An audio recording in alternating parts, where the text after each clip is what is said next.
leadership. Right. Martin Luther King has failed. Right. Putin is going to fail. Right. Everything that we ever did in this place to thrive as a nation, following after our oppressor, has failed. Right. So let's try the right way to do it. Come back to these laws, statutes, and commandments, man. That's right. Read. You understand what I'm saying? To make it into the kingdom of heaven. Why? Because if you being evil as hell, what use of you being in heaven being evil as hell? You gonna turn heaven back into hell, man. You understand what I'm saying? Because you an evil bastard. You gonna pass it from you to the next person and the next person and the next person, man. You are ignorant. You don't want to hear the Bible. Christ ain't got nothing to do with you. You don't want to hear it. So therefore, shalom. Get through, get through. But what you proving right now is you a baby groupie. You's a silly man. You's a silly man. You's a groupie, y'all. You feel me? Read the scripture. 1 Corinthians 14 and 38. But if a man be ignorant, let him be ignorant. It says what? If a man be ignorant, let him be ignorant. Right.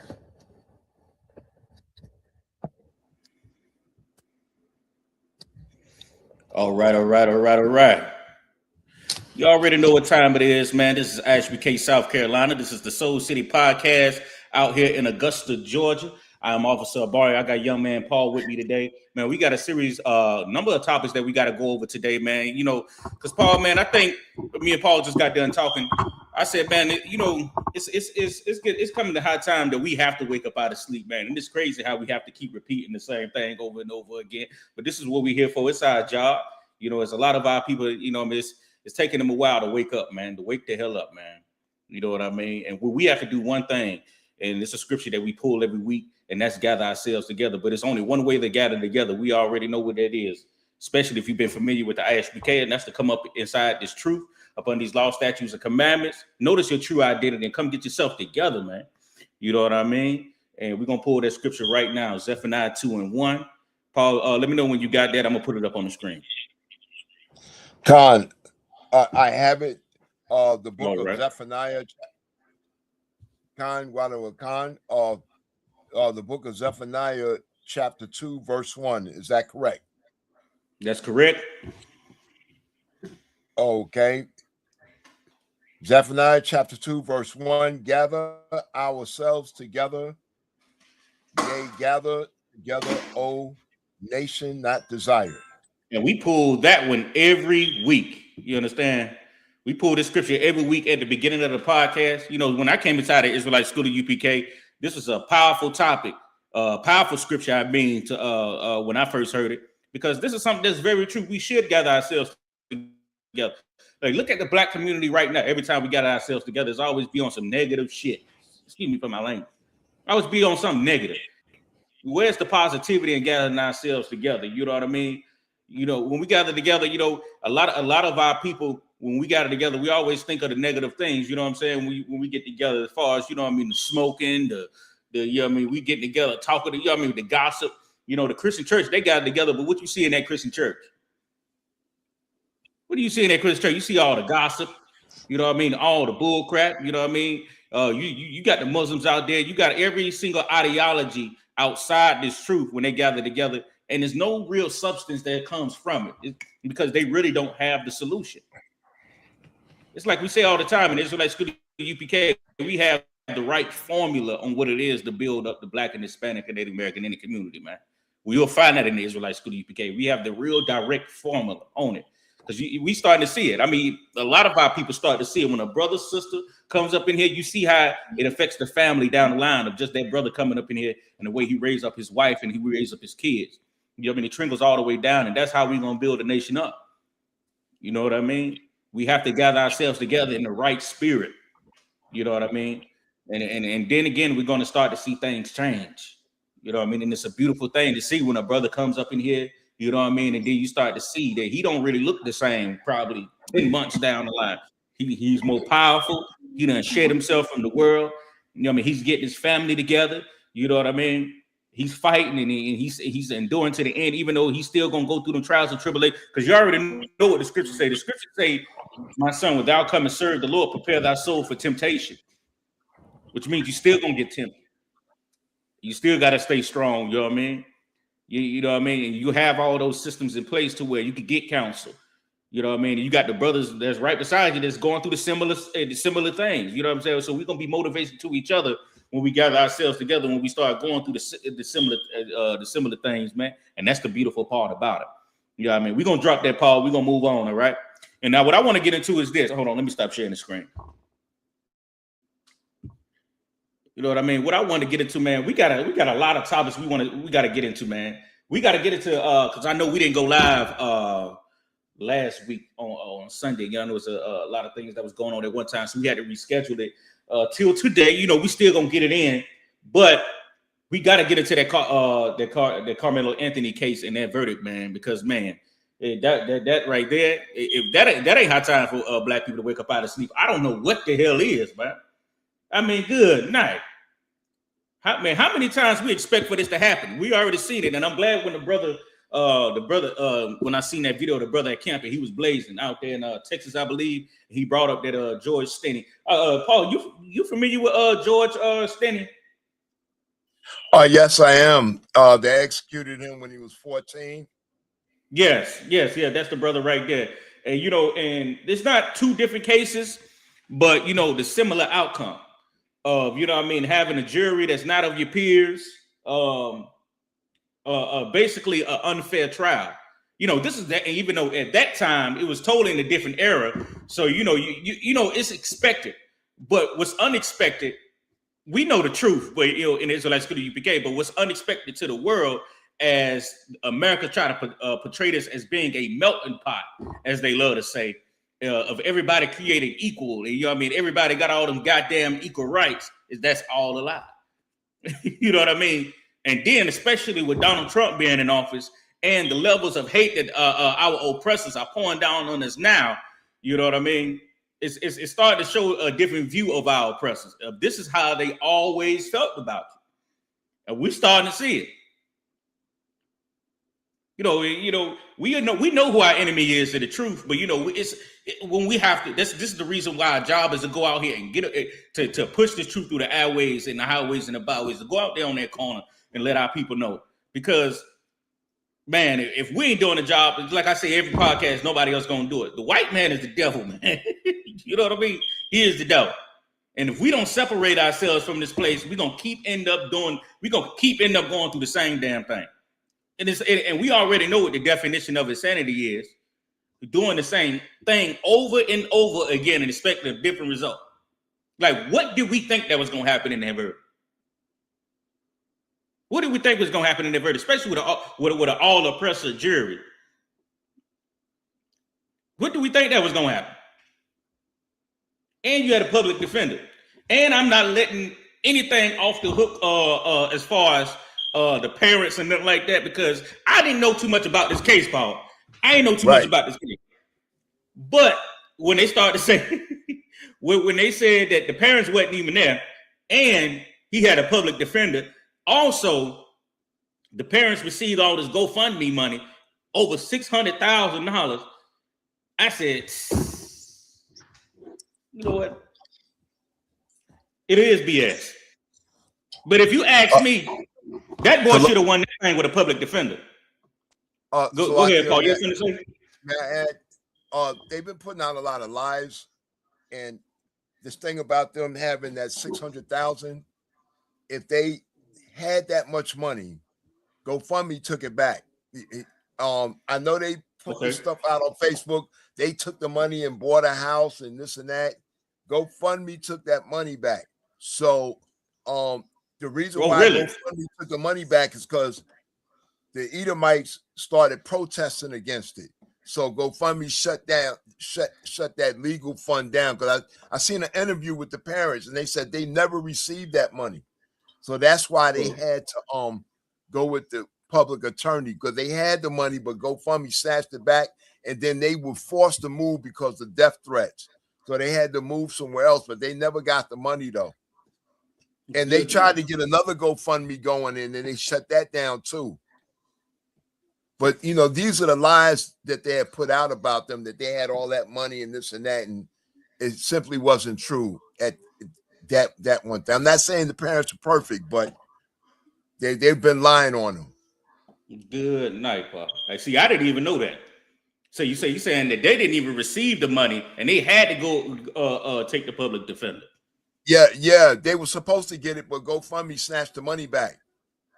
And then, so everything, so basically everything Jeff Metcalf is going on online and saying is some BS, of course. Yeah, they've been throwing a lot of lies out there. They even got pictures of him with guns and all that other stuff. And they said some of that is Photoshop. These people be lying. And they'll put these lies out on people like they did George Floyd. And, come to find out George Floyd didn't have all these drugs in his system. And the money that's supposed to be counterfeit wasn't. But they put these lies out. So they put that lie out about Carmelo Anthony having all this money and his parents took and spent it. But I seen an interview that his parents did with another interviewer, and they explained they did have the money raised, but when they went to go get it to pay the attorney, it was so many people called in to GoFundMe snatched it back. So they never got the chance to use the money. They had to go with a public attorney. And they said they were there at the trial. They said because the mother was crying, she was there every day. So these people put out all sorts of garbage on our people too. And unfortunately, some of us, get it, you know what I'm saying? Because I'm just as prone to hearing that propaganda as anyone else. When I first heard it, I was shocked too, but it turned out it wasn't true. Yeah, they always lying on Israel, man. I believe you, Paul. Yeah, they always lying on us. You know what I mean? And then, you got our people that's sucking it all up as if these things were actually true. Let's see. We got some comments in the section right here. Who's checking in? Hey, Shalom, Lord Christ. Shalom, Lord Christ.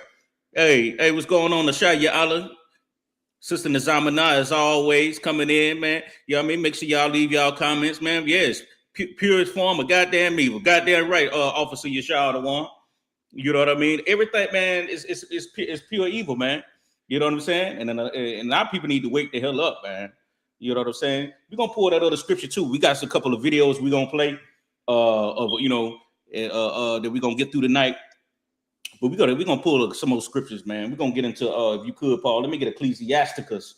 I think that's in the Apocrypha, 13 and 14. Ecclesiastes 13 and 14, Apocrypha. Right. We're gonna get Ecclesiastes 13 and 14. You know what I mean? We got to get into that, man, because man, I didn't even know that, Paul, man. That is some straight up BS. But the similar things about that George Stinney case, like the brother brought out at camp, in this case is, you know what I mean, the parents was forced to move. It just shows you the spirit of our oppressor when it comes to us. You know what I mean? We would never receive justice in this place, man. You know what I mean? When it comes to our oppressor, man. The parents were still forced to move, not a fair trial. Of course, us being black, you know what I'm saying, they always gonna work against us and have it work in their favor. You know what I mean? That's why we got to separate ourselves from this place. You know what I mean? It ain't no damn thing as a melting pot. It never has been. Especially if we bringing up cases that happened over 60 years ago. And these cases that we bringing up as far as the George Stinney case, man, and I'm not, and Emmett Till, this just was right around the corner. You had something to say, Paul? No. I'm listening to you. Yes. The thing about the George Stinney case I wanted to mention, years later, I read up on it. Years later, they found out that a white guy was the one that murdered and raped those two little white girls that George Stinney was executed for. But they said that it was a upstanding, wealthy Southern family that had some weirdo in the family and they found out that it was him that did it, that they actually murdered those two little girls and not George Stinney, but nothing was done about it. It was like it was swept underneath the rug. They knew who did it, but they took the young brother and murdered him. And that was a very sad case. Yeah, they unalive him. And what they should have did, and then it shows you the evil of our oppressors, what they should have did was they should have looked at his family line. Whoever is related to George Stinney, even still to this day, they owe some bread. They owe some money. You got to pay that family. You took a person of their family line that could potentially had kids, had a life of his own, You know what I mean? Created wealth in that bloodline. You know what I mean? It's so much. And then again, we hear about that story to this day. You know what I'm saying? And if we find out that he's been falsely unalive with an electric chair, especially at that age, he was the youngest boy, I believe, in the United States who was unalive that way, as far as being electrocuted, was on death row. So his family, his bloodline, whoever was related to him is owed some money. All of us, be old, especially when it comes down to persons being the 12 tribes of Israel. We already know what their payment gonna be, especially in the truth. We already know what their payment is. But if it's a melting pot and you believe in justice, you know what I mean. His family's owed some money. It's just like, go ahead. Yeah, Salakia. I wanted to say that also the governor of that state of South Carolina, I heard that they did some sort of official pardon on George Stinney. And years later, like 80 years later, right, they do a pardon on him, you know what I'm saying? How many years ago it was, but it still didn't bring him up, bring him back.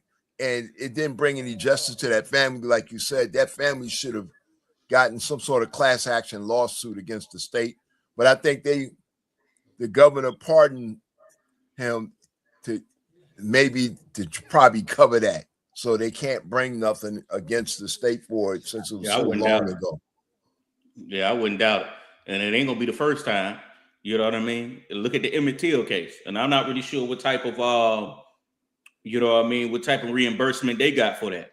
And then the woman on the deathbed sat right there and said that he never whistled at her. So this is something that keeps happening over and over again. And that's the point of this topic, man. You know what I mean? They always have been doing this stuff.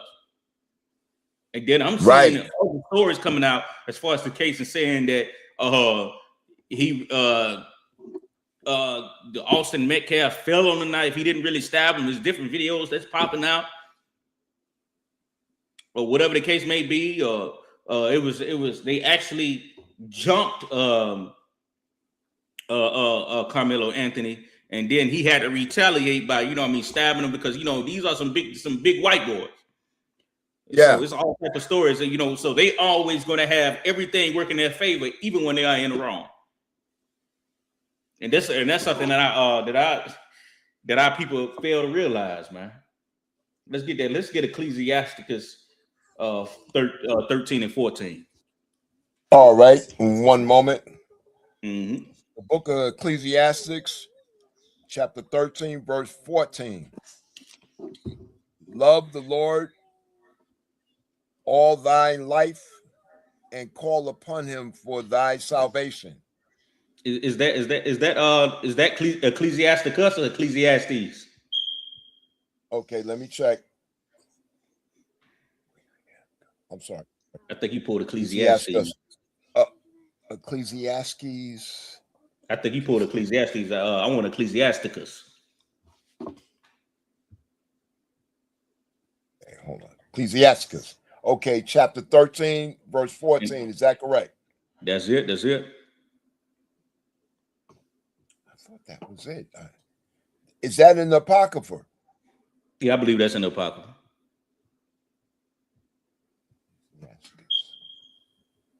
We got a comment section going wild. Shout out Ashayala again. Allegedly, an old white woman seen the film in the courtroom, and she admitted that they approached under the tent. And I believe I have that. I believe that. I believe that too, Asha. What you say, Paul? Ecclesiasticus, chapter 13, verse 14. You have it? Yes. Go ahead. Khan out of Khan. Love the Lord all thy life, and call upon him for thy salvation. Go ahead. Is that correct? I'm getting it with you right now. I'm trying to make sure I gave it to you right, but you can keep on reading on to make sure. Every beast loveth his like, and every man loveth his neighbor. Oh, that's it right there. Every beast loveth his like, and every man loveth his neighbor. This is basically saying how we like everybody's going to be joined to their own kind. You know what I mean? So we can't look at it like it's a totally bad thing. But you know how our oppressors roll. They always going to do things to favor themselves, even when they are in the wrong. I love my own kind too. But the thing about black people have been loving every goddamn body more than they've been loving themselves. And that's the problem. I seen an oppressor lady, old white lady on TikTok, and she was like, I don't care what nobody say about the black community, because when I was down and out, you know what I mean? You know what I mean? It was the black community that took me in, and we've been doing that for generations. You know what I mean? When black people feed everybody, we feed everybody. We do. And we're not really cautious of who we let through our doors. Mm-hmm. And that's how we be overthrown every single time. And it's very important. We have to tell our people the white man is the devil. We have to show them who our enemy is. Because if we don't, we're going to keep getting the same result. You know, Captain Tazar, y'all love bringing that out, that Muhammad Ali quote about, do I got to go through the snakes and pick which one is good, or should I just close the door and create a shield? Just to stay away from them. The best option is to close the door, create a shield to stay away from them. No offense, but we got to keep ourselves safe in here. Because if we let one of y'all in, y'all going to overthrow the whole kingdom. Y'all going to throw everything down. Just because you got somebody that don't belong there inside your gates. I don't care how nice they is, how they smile at you, how it is what it is. You can open the door for Bob. Hey, Bob, how you doing? All right. Ooh. You at your job, you're going to treat Bob with respect. But by the time we get back into that black house, this is the black house. This is the Hispanic house. This is Native American. Anyhow, we letting no heathens in. I'm sorry. We tried that already. And it ain't ending up well. Our head's going to end up rolled on somebody's plate. We hung from trees. You shook the Native American Indians' hand and end up with the whole America. No. And you see what's going on right now. We can't get no justice. We integrated, y'all. We integrated with them, and we had our own toilets, water fountains, bus systems, etc. Own black businesses. Now we ain't got nothing. You can't find a nigga with a lemonade stand. We ain't letting nobody in. We got to learn that now. You know what I mean? Go ahead and read that again, Paul. Khan. Ecclesiasticus, chapter 13, verse 14. Love the Lord all thy life and call upon him for thy salvation. Every beast loveth his like, and every man loveth his neighbor. So if you go through all out the Bible, this talks about loving the Lord with all your spirit, all your might. And especially in this scripture where it says every beast loveth his own kind, it's telling you to be selfish. That's what it's doing. When it comes to your nation, it's telling you I got to be selfish when it comes to your nation. And we already know that the Lord that is talking about in this Bible is the Lord of Israel. We got to obey the Lord. And knowing that, you know what I mean, in your neighbor, you got to show him the love. You know what I mean? You got to give him your love. We giving heathens all the love. We've been taught to love the heathens and don't love ourselves. Keep going.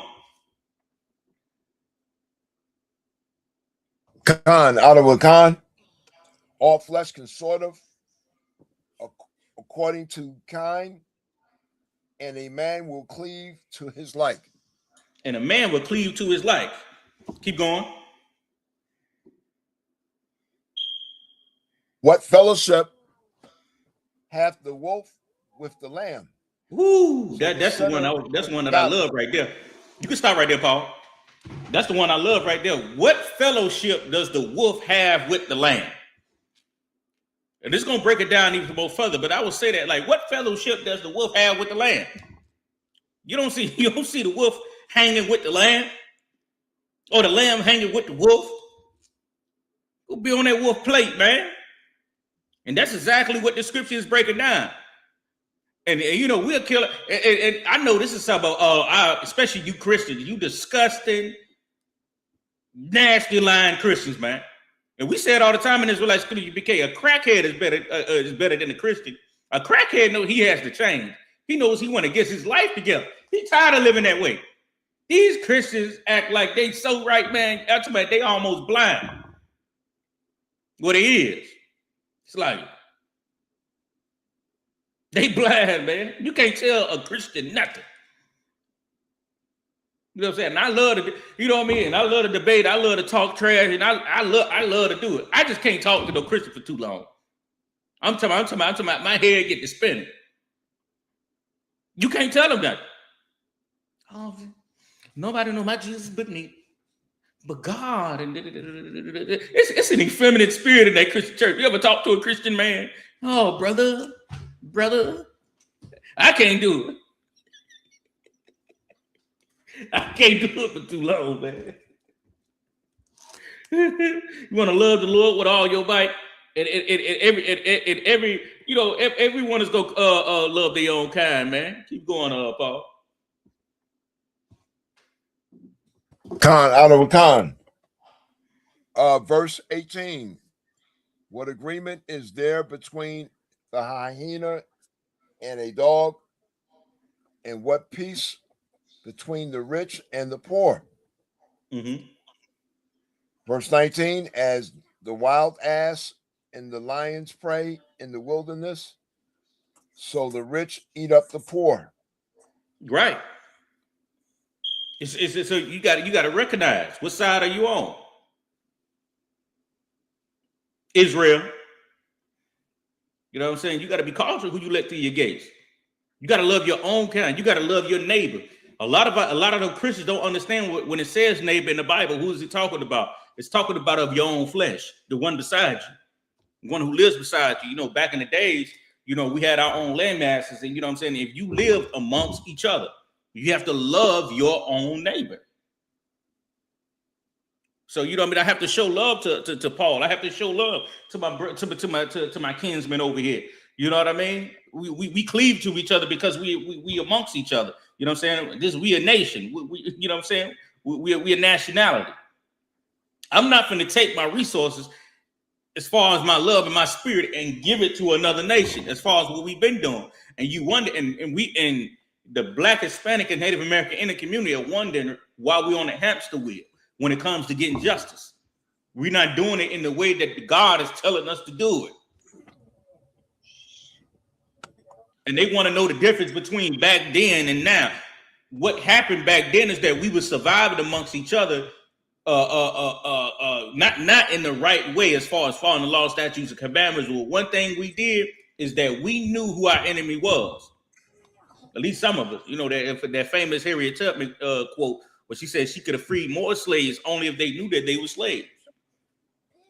But the ones who did know that they were slaves, and you know what I mean, by the time slavery was over, well, so-called over, and they started to thrive, and they started to create and build for themselves, and they started to feed each other, you know what I mean, take care of each other, create our own businesses, stay away from our oppressors and not integrate. Your life will be beautiful and different. Especially when you take these law, statutes, commandments in place. That's all that we really miss. So if you get that economic part down, a lot of our people feel like the economics comes before the morality part. That's moving backwards. Man, we need to come together. We need to build our businesses, man. We need to do this thing economically. Yes, that's going. Everything should be done economically. We should have some economic systems in place to where, you know, we can feed ourselves and control our own government as far as building our own communities. But if we don't have that build around morale, we will be back in the same situation. We good economically, but we still sleeping with each other's women. We don't have a law base. Go ahead, Paul. Khan, out of a Khan. The next verse of Ecclesiastes 13, verse 20. As the proud hate humanity, doth the rich abhor the poor. A rich man beginning to fall is held up to his friends. Oh, you can stop right there, Paul. We're gonna get into some videos, all right? Yes. Can I read one scripture? Go ahead. Go ahead. Exodus 19:6. And ye shall be unto me a kingdom of priests and a holy nation, a priest and a holy nation. These are the words that thou spake unto the children of Israel. And we're supposed to be priests and kings. We're supposed to be separate from these people. Because when we look back at their history of how wicked they are and the wickedness they display today, we should not want to be around them. I find myself wanting to separate from these people all of the time.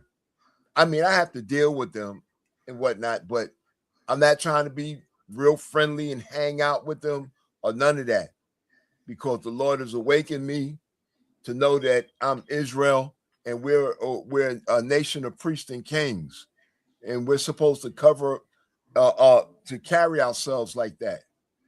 Right on, brother. Right on, brother. Damn right. Damn right. Damn right. All right. You know what I'm saying? That was very heavy. You know what I mean? You damn right about that too, man, because you know what I'm saying? You know, that's something that our people they gonna learn quickly. You know what I'm saying? You'll think that they'll learn by now, but as far as, and it's good that, not saying because a lot of our people are losing their life in the midst of it, but we got to understand that is going to happen. But, you know what I mean? Pressure got to get put down on Israel, man. You know what I mean? For them to understand. You know what I mean? I'm starting to see a lot of people, they starting to take this whole boycotting thing seriously, as far as them shopping in some of the Oriental spots and all that. If they hold on to it, it's going to be a beautiful thing. You know what I mean? We just need that spark. You know what I mean? We're going to take it further as it need to be taken in the Israelite school of UPK as the true prophets of God. You know what I mean? We always hit it right on the target as far as where we need to be at as a nation. You know what I'm saying? We just got to get everybody in the world on board as far as, you know what I mean, us going out and doing the job and the work of the Lord. Let's get this video. Salakia. Let me share the screen. We're gonna go right here. I wanted to share this right quick because, you know what I mean, I seen this earlier and I said, man, I gotta bring this out of the podcast because this is the real way they think about us, man. Salakia.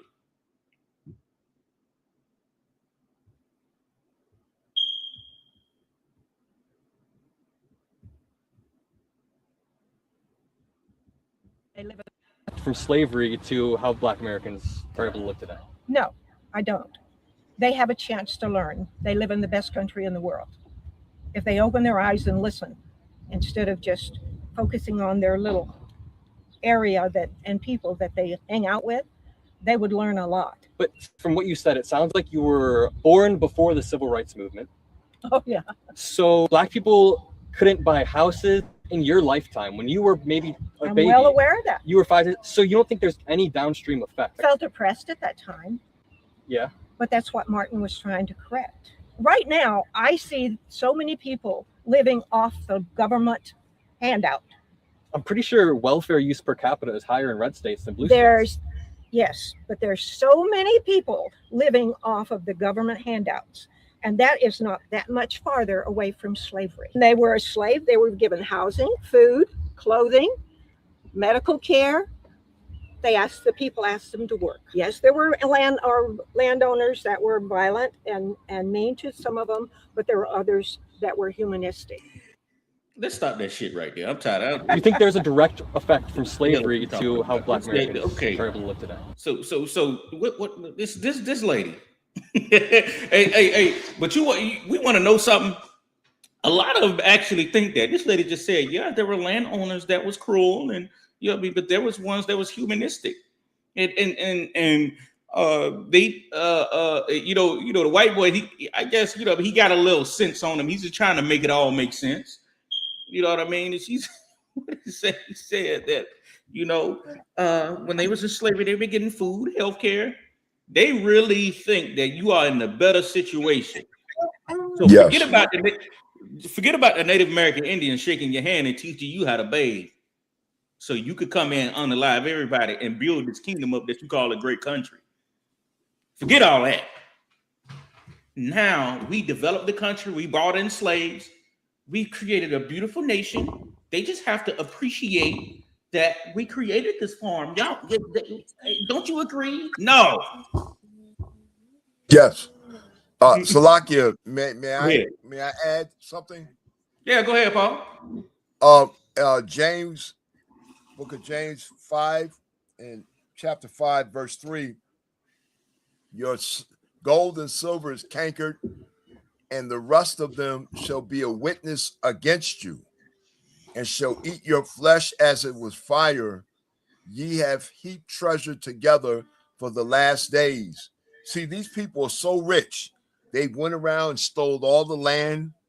A lot of these white people got 2 houses. If they don't have 2 houses, they have wealth. They have businesses, all this stuff. And a lot of this wealth was stolen from us. You know what I'm saying? We didn't get our GI Bill during World War II. The Israelite brothers and sisters that fought during World War II came back and couldn't get none of the benefits from the GI Bill. But the white folks that went over there and fought in World War II, which a war that they started, they came back and got rich from all the government benefits. The government built them houses, suburbs. We were redlined in the ghettos and all kinds of stuff.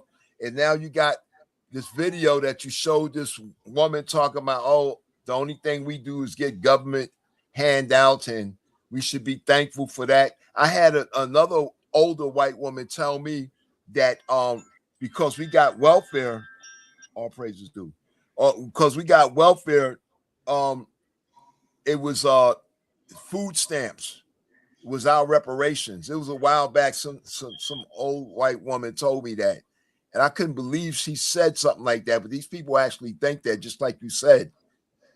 But you know, the testimony against them is going to be their wealth, all the land they stole, everything is going to be a testimony against them. Mm-hmm. Exactly. I agree, man. These people, man, it's evil as hell for them to say who we got right here. UPK, what's going on, sir? What's going on, sir? You know what I mean? We ain't nothing to it. We getting it in as always. Yeah, man. I'm talking about, man. These people, man, they evil as hell. But you seen what happened? What they did once they started to neglect to send all the Hispanics back. Now they got to mow their own goddamn lawn. Now they gotta till their own fruit on the ground and shit. You see what I'm saying? Like, these people are as smart as they think they are. They dumb as hell. Like if you send all the Hispanics back, the people who built this place, like I say this right here, Paul. They love to say that a lot of our black people don't work. And, you know, as far as I'm riding around to all the fast food restaurants and the grocery stores, and I'm looking like who's sweeping the floors, who's keeping the bathrooms clean, who's serving out your coffee at Starbucks. It's all us. It's like, if I'm not mistaken, if I walk out into the urban community and I see these lines at the Starbucks and the Dunkin' Donuts and who's at the line, even at the grocery stores, the Whole Foods, it's all us. It's like, if nobody working, who is? And the show ain't your ass. You know what I mean? You go ahead. Yes. So, Salakia, also, don't forget these people got rich off of us. Mm-hmm. We were enslaved for hundreds of years. That's how they got their wealth, right? Because if it wasn't for us, with the curses of Deuteronomy being upon us, that's how they got rich off of us. They could have never gotten that rich and conquered this land without doing it with us, right, for free, and being forced into that type of labor and creating all this wealth for them. You know, the wealth that these rich white folks that are living around today are living off of wealth that we created hundreds of years ago. Mm-hmm. But the Lord, go ahead. I'm sorry, but the Most High is bringing us back out of this slavery, and these curses are coming upon them now. Yeah, and they know it, Paul. If I could, They know it, Paul, because I wanted to say something before I lost the thought of it, just to add on what you were saying, if I could, like it. The Commander Giuliani brung out years ago how they can't, the Lord is not even going to allow them with the agenda that they have. The Lord is not even going to allow them to even try to run anything without the 12 tribes of Israel. We're going through our punishment, but they trying to wipe us completely out. The Lord is not even going to allow it. For them to even think that they can run anything without the 12 tribes of Israel present is totally insane. And it's not going to happen. You know what I mean? We broke the law, statutes and commandments. We serving out our slavery, but that agenda of them trying to wipe Israel completely out, it's not going to happen. Because they can't even function without us being present. Think about that. We are the salt of the earth. They think, and now they double. I seen the article. I see it was a video I seen on TikTok of how they double think of some of the technology in the future. They're saying that most that they're starting to double take back on some of the things that they plan, because most of these things is going to need human management. They said they're gonna, and when I seen that, I said, okay, cool. And who gonna be the one managing it? And then show ain't finna be. They not even out there on the front lines right now as far as being a blue collar worker. Every job you have, you see right now, you always see the Israel doing the dirtiest parts. I don't care if it's sweeping the floors, dealing with customers that they don't want to deal with, all the handiwork that our oppressors don't want to do. They'll come out probably, you know what I mean, with a clipboard, write down a couple of names or whatever they do, and they're gonna go ahead and go about their goddamn business. Because I slave in a restaurant, right? And when I tell you, when we get a rush that come in there, oh, they gonna send your black ass out there. As soon as it slow down, they'll start busting down tables, talking to customers. Oh, they want the easy work. But when it get hard, they're gonna send Israel out there to go do it, especially the Hispanics. And them oppressors, they be stepping in the back every 5 to 10 minutes to go take a cigarette break. I'm talking about they live in heaven. They work when they want to work, and they ain't got to do nothing when they don't want to do nothing. So if we ain't working, who the hell doing it? It's a sad thing, man. But you know, a lot of us are starting to wake up, man. I see, man, it's a beautiful thing to see Israel wake up in these last days. I'll tell you. And our prayers are working in the Israelite school UPK, because you start to see, even when the love of us is getting stronger, you know what I'm saying? The conversations that I have with brothers that are not in the truth, the conversations are longer now. You know what I'm saying? We trying to figure it out. You know what I'm saying? And the prophets of God, we're releasing the truth out there in the airway, in the highways and the byways and in the airways. You know what I'm saying? But our people have to receive it, take it in, and do it. Salakia, I'd like to say that, see, we were under the curses, those deep curses, for hundreds of years on this side of the world. And now those curses are coming off of us, and the blessing is coming back on us. So those curses that are coming off of us are going on to them. So their blessing is gone. It's gone. I wouldn't say that. What I will say is that I think what I would say is, Paul, I'll say that, you know what I mean, prophecy is starting to fulfill. You know what I'm saying? Because we are in the end times, you know what I'm saying? But you know, our blessings are gonna come, you know what I'm saying, when we come inside the truth. You know what I'm saying? I mean, you witnessing it, but as far as the evil that our people are doing out there in the world, they're gonna keep going through what they're going through until they come over, you know what I mean, and switch over and notice who they are and do what God say. You know what I mean? That's why we keep getting unalive. That's the reason why we keep being in the white man's jail system unjustly. You know what I mean? A lot of these things are gonna happen. You know what I mean? The only time we're going to see that blessing or receive those blessings and watch things change for us, if we come up in the truth upon the Commander General Yana. Yes. But you know what I mean? But what you said was right, as far as, you know what I mean, everything is happening to our oppressors, because prophecies are starting to happen. You know what I mean? Everything is starting to fulfill itself. You know what I mean? It's like it. But you go ahead. Oh no, that's what I wanted to say. I just thank the Most High for waking me up to allow me to know this truth, because it's a blessing to be awoken by the Most High to learn this truth. Damn right, damn right. It is, and I think about that every day. You know what I mean? Because sometimes you do want to, just like what Paul said, you want to trade places with them. You know what I'm saying? They just don't know. I talk to my daddy sometimes, man. I be trying to break it down to him, but it's like, you know what I mean? God chooses who He wants to see, and He chooses it. And you, how can I say it? And you start to see the people that you love and you deeply care about, but they just can't see it. And it's like, damn, Lord, how can He not see? Yeah, he's a Bible, you know, and I grew up in a Christian church. He's a Bible man, but they so caught up in it that they just can't see it. Yeah. No matter what it is, you know what I'm saying? God just didn't open His eyes to see it. And it is probably some things that He's done before in His past life. It's probably where the Lord want Him to be at right now. I got some relatives that's deep into the White Jesus Church, and the minute you bring up Yahweh Shai being a black man, they don't want to hear nothing about it. Right, but you understand that's what the Christian church is, especially when it comes to white Jesus. You know what I'm saying? And when they pray at night before they lay down, that's exactly who they see. You know what I mean? I think I brought it out in the last podcast or 2 podcasts ago, where nobody even got to be around. It just based off what you just said. It's like, you know what I mean? You know, Christ is a black man. They just get to looking around and shit. You know what I'm saying? They right. You got what our people got to understand. What Christianity was pushed on us. You know what I mean? Christianity was spread by the sword. So our oppressors, they dealt wisely with us. Matter of fact, we about to get that scripture. Our oppressors dealt wisely with us. He knows that, you know what I mean? It's going to come a time to where he ain't even got to use the sword no more. It's already been beaten into us. He controls you economically, spiritually. You know what I'm saying? He controls your emotions through the media and the propaganda that he puts out.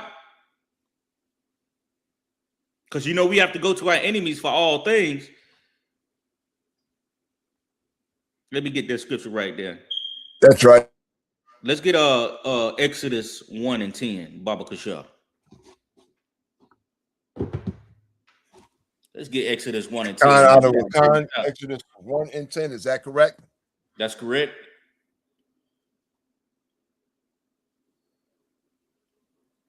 Yeah, we got to bring this thing out, man. You know what I'm saying? Exodus 1 and 10.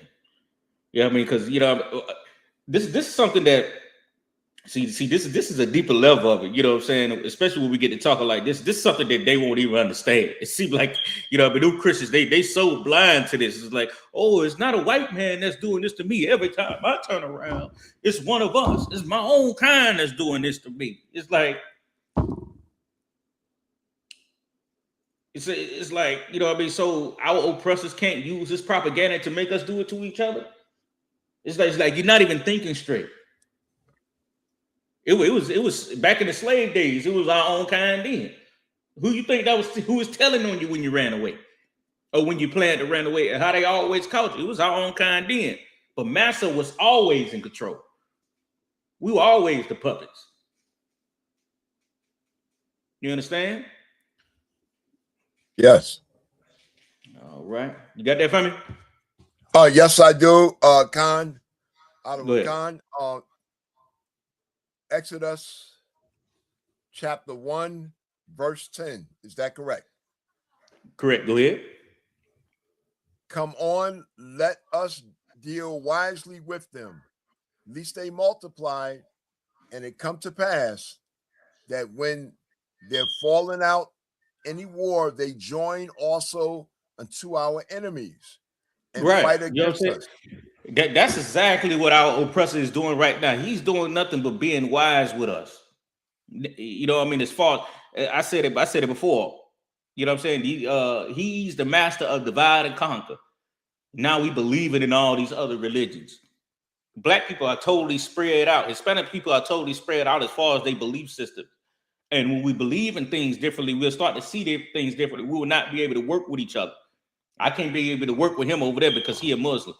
You know what I'm saying? Black people want to come together, but half of us are in the alphabet community. You're in the LGBT, CTQS. We trying to work on economics together, but guess what? You got to worry about somebody graping your daughter or molesting your child over here because he believes in some type of perversion. You want to join with some other Israelite groups, but they believe in raping white women. We can't come together, man. You know what I'm saying? How can we come together with that mess? It's like we only can come together when we get the morality part straight. Let's get the morale straight. You know what I mean? Let's govern ourselves right. And then the economic part to come later. We need to put our money together. We need to start doing this. Yes, that's true. But we need to have a base of morality first of how we should handle something before we go out and start to do that. Because I'm not joining. I join somebody over here. I don't know what they believe in or what they represent, what their history is, or what his reputation is like. Whatever he does fall on me. Now, whatever he done did falls on me. It's a wise way of looking at something before you end up joining somebody and don't even know exactly what the hell you're putting yourself in. Now, one thing you can say about the Orientals or even white, everybody know white people are perverts. But they have a system put together to where they can put their differences aside to really worry about themselves. Like all oppressors would join together just to come against you, Israel. And no matter what, at any cost. Now I can see if all black people, Hispanic and Native American Indians get together and they talk about boycotting, we could break their ass like we did back in the 50s and the 40s and shit when we didn't get on them buses. It broke the whole economy. Just because we ain't ride the bus. You had women walking to work, clothes hampers on their head and shit. When we said it, we meant it. I was watching the old video of Malcolm X, right? You know what I'm saying? All these brothers that I mentioned, in Martin Luther King, Malcolm X, none of them was in the truth. None of them had the solution. But as far as the zeal of our people when we had a leader, the zeal of our people to follow a leader, we need to get back in that spirit. You know what I mean? Of us having that leadership and the zeal to do whatever it takes to benefit our nation. I was looking at the old video of Malcolm X. He was talking about what they was gonna do, how they was gonna break the economy if the planes fly. He said they laid at the airport to stop planes from flying. Black people took it that far. They just went out of the front of the airport and just stopped planes from flying. Laid right there, there on the deck. We need that zeal right now. Where that zeal at? You know what I mean? Because how many Chinese restaurants you gonna boycott? You gonna need that 40. You gonna need this Seagram 7 or that Johnny Walker Blue. They own all the liquor stores, damn it. Where you gonna get your liquor at? That's the only liquor store on the corner.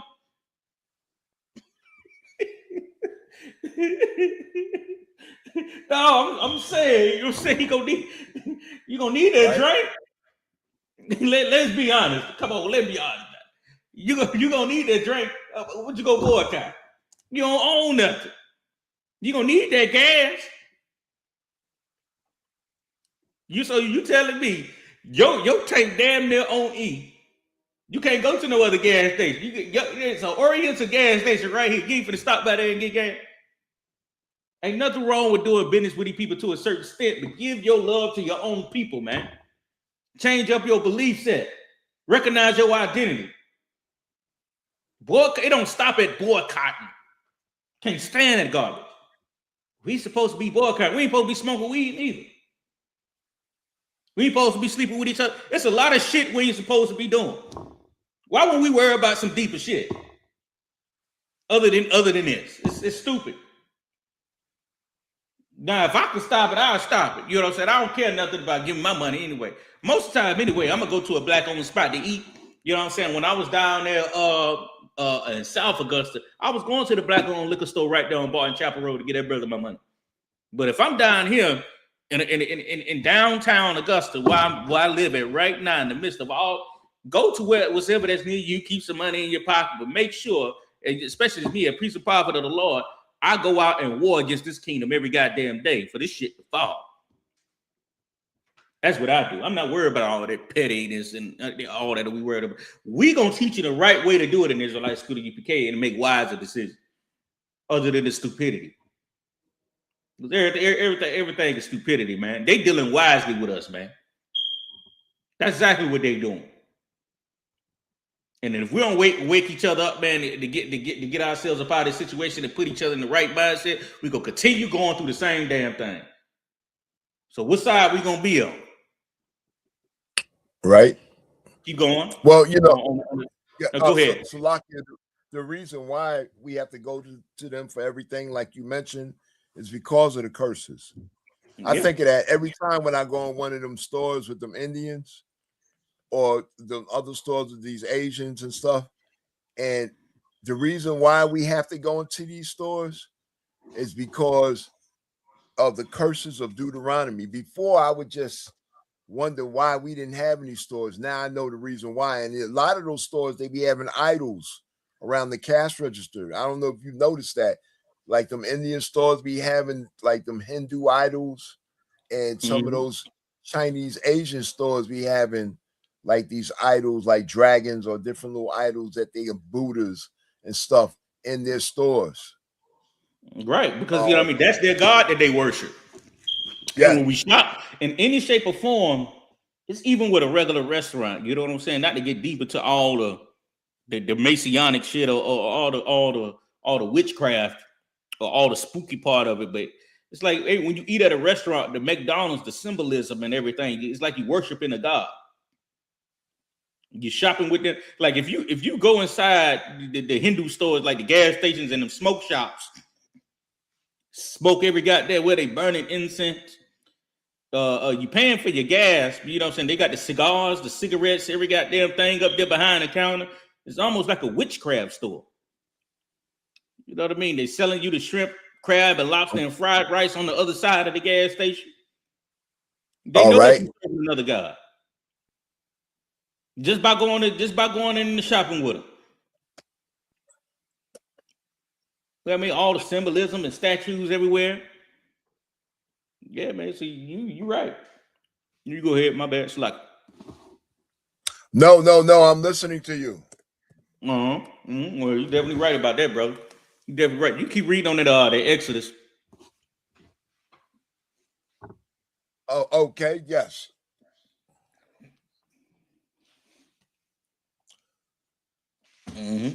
Could you give me the scripture again? Exodus 1 and 10. Okay, Exodus 1 and 10. Oh, hold on, Slacky. Was that it? No, I think that was it. Yeah, that's it. Yes, Exodus chapter 1, verse 10. Come on, let us deal wisely with them, lest they multiply. And it come to pass that when there falleth out any war, they join also unto our enemies and fight against us. So get them up out of the land. I'd like to say that's what happened during the 60s with the Black Panthers and some of the other revolutionary groups.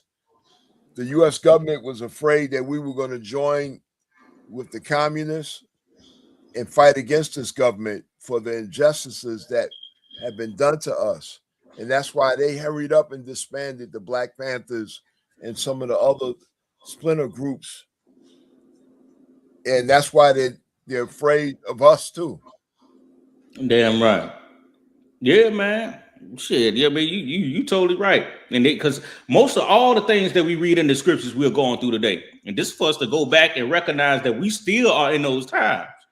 You know what I'm saying? Whether the Black people, Hispanic and Native American, any people know it or not, we are living in real biblical times. We can go back and read it and be like, damn, we're going through that right now. We're going through the same exact thing right now. You know, this is Babylon the Great. You know what I mean? This is whatever you read before. This is that times 10. 100, really. You can find everything. This is Sodom and Gomorrah. This is confusion. This is everything. When you get down to it, this is everything right here in America, man. Throughout the four corners of the earth where we located at, but you know, America is the biggest kingdom it's out of all continents. This is the biggest kingdom of the world right now. You know what I'm saying? So, you know what I mean? We are living in those times right now. You know what I mean? Give me Ecclesiastes. This is not Ecclesiasticus. This is Ecclesiastes this time. Give me Ecclesiastes 7:7. Ecclesiastes 7, verse 7. That's it right Is that there. correct? That's correct. Khan out of a Khan. Surely oppression maketh a wise man mad, and a gift destroyeth the heart. Right. Surely oppression maketh a wise man mad, and a gift destroys the heart. And I know, well, everybody should be familiar with Charleston White. This old clown ass nigga, man. Charleston White was on social media, frustrated about the Carmelo Anthony case, talking about he gonna put up $75,000 for the appeal and this and that. Turn. I think I got the videos too, Slacky. Let's get into it, Paul. We're gonna play some more videos. Let's see. All right. We're gonna play some I'm more going to videos. send you a message in the chat. Go ahead. Well, send it to me. Text it to me. Khan.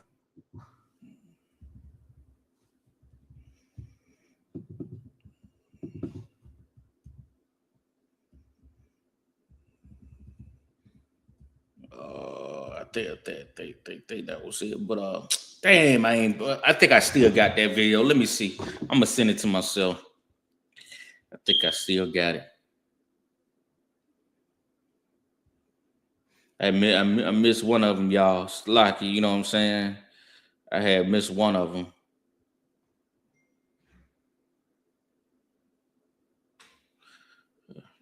You good, Paul? I had missed one of them, y'all. But I gotta play this video, man, because we gotta get into this. Let me see. I got it coming for you right here. But we're gonna play this video of Charleston White, this clown ass nigga, man. This man changed up his mind damn near I don't know. I guess it based off of what spirit in, what type of nigga, or what type of what they call it. What type of how righteous you want to be today, I guess. So we're gonna get into some more of these videos right quick. Let's get it. We're gonna play it. I gotta load up right quick, y'all. You know what I'm saying? This is gonna show you, man. You know what I mean? This is something that you really got to be dedicated to in real lifetime. This is something that you can't really use as a part-time job when it comes to saving your people out of hell, man. You know what I mean? I said it in the last podcast, man. You know, the Israelites, we really believe in salvation for our people and really saving our people out of this. You know, the reason why we have leaders that don't really last when it comes to doing this work is because they receiving a reward instantly. They want their reward to become tangible. You know what I mean? Something that they can touch. But you know what I'm saying? And the Israelites, and especially in the Israelite school of UPK, we know what our reward is. That's the kingdom. So we go out there every day, gaining those results, changing brothers' lives, because what we believe in what we can't see. You know, and a lot of these black leaders, the Hispanic and Native American, Indian leaders, you see, you know what I'm saying? They want an instant reward. You know what I mean? That's right. We ain't gonna get that instant reward. You know what I'm saying? I mean, this is something that you really have to believe in. You know what I mean? So we're gonna get into this video right here. Salaka. Let's go ahead and share that screen.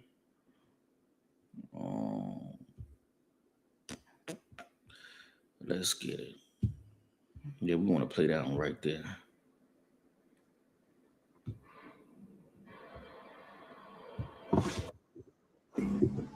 Like a weak nigga. That just want some bills paid. Carmelo, my heart.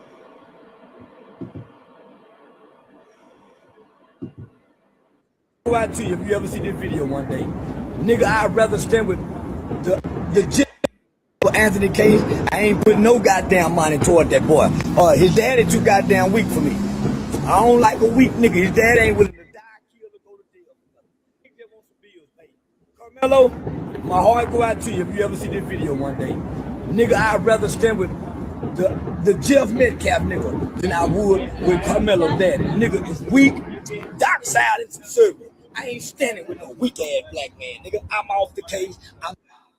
Shalom, Lord Christ, Officer 5,000 model bar in the building. How you doing, sir?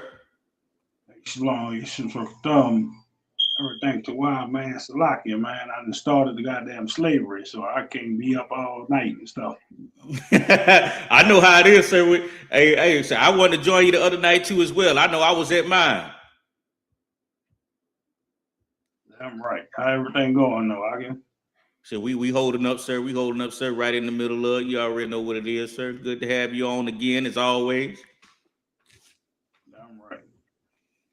But you know, we going into the Carmelo. We going into this clown Charleston White too, sir. You know what I'm saying? We was going through the Carmelo Anthony case of the verdict. We didn't get to touch on it in the heat, in the midst of what was going on in the midst of it happening last week. So you know, we touching on it a little bit this week. You know, and we just breaking everything down, man. How, you know what I mean, never trust our enemies and never expect this place to be a melting pot or expect them to save us or offer us any justice, because it never happened in history. So, you know, I mean, we know about this clown Charleston White. He offered some money up for an appeal for the brother, then doubled back on it and said he back on the Metcalf side now. So you can't put your faith in the black leaders neither. I'm gonna keep playing the videos like it. Sending the money back. Go get them weak ass nigga. Carmelo Anthony case. I ain't putting no goddamn money toward that boy. His daddy too goddamn weak for me. I don't like a weak nigga. His dad ain't willing to die, kill, or go to jail for nothing. He just want some bills paid. Carmelo, my heart go out to you if you ever see this video one day. Nigga, I'd rather stand with the Jeff Metcalf nigga than I would with Carmelo daddy. Nigga is weak, dark side and conservative. I ain't standing with no weak ass black man, nigga. I'm off the case. I'm sending the money back. Go get them weak ass nigga Benjamin Crump here. I'm out. I'm off the Carmelo Anthony case. I ain't. Yeah, this one bitch ass nigga right here, man. So, Lakia, may I say something? Go ahead, Paul. There's a video of this guy Charleston White when Trump got elected. He had on Confederate flags and he was dancing around saying, "Thank God Trump got elected. We finally got a white man in the office."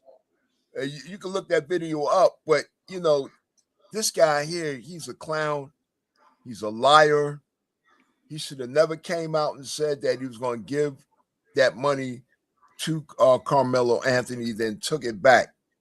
All right. You can't trust no snake like this guy here. And if he was going to do it, he should have kept his mouth shut. In my opinion, he shouldn't have shamed the family like that. No, you're right. You're right. I agree with everything you're saying, but you know, to know exactly who this guy is right here, man, Charleston White, he's no different than a Christian pastor. Like, he came on there, he all for clicks, man. You know what I'm saying? That's exactly how he get his money. You know what I'm saying? He gain people's attention and then double back on it. Go ahead, sir. I say, damn right. You know how it is, man. He only in it for money. Like, he don't give a damn about our people. He only give a damn about his pockets getting paid. Mm-hmm. You got it? Yeah. He only in it for money, man. Like, if you see how concerned he was at first, oh yeah. You know what I'm saying? I'm offering this because the way they did that boy was wrong. You know what I'm saying? There were two big white boys and all this and all that. Ooh. He gonna beat the case. And then all of a sudden he jumped back off the case. Ain't no telling who got in his ear. You know what I mean? Because he could have kept the same energy. I was like, damn. Me personally, I was like, damn. You know what I'm saying? He sided with him. You know what I'm saying? Let's see how we ride this thing out. But now he just the same nigga talking shit, really. He ain't about to do nothing. I mean, you just leave that work for the priests and prophets of God, man. It shows you can't depend on nobody. Just like the scripture we just read, Paul, a gift destroys the heart. He been that way his whole career. What you just said about him wearing the Confederate flags and talking about it's a white man, and then again, he know that that's some bullshit. The shit that he doing. He knows that that's gonna keep him getting paid. That's gonna pay his bills.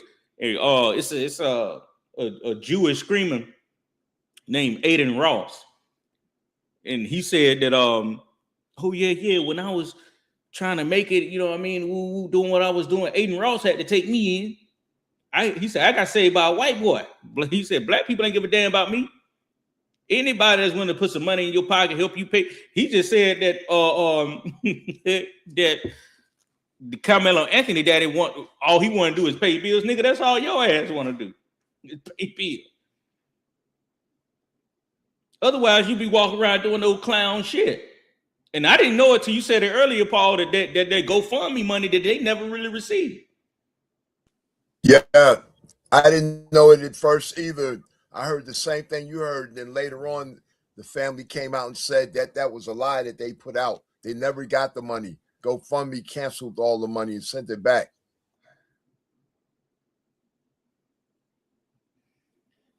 Oh boy. Because I was about to go in, you know what I'm saying? You got, especially at a trial date, the parents don't show up. And also they got a public defender there. When a lawyer could have been paid for with the GoFundMe money over $600,000, that's not a good image on us. And coming to find out that those parents never received the money. Our oppressors have done it again. Good, Damn right. The white man is the devil. Damn right. How can you listen to a clown that wear a Confederate outfit? Right. And he already said, if I'm not mistaken, I already seen him going live or something saying he only do this for money and views.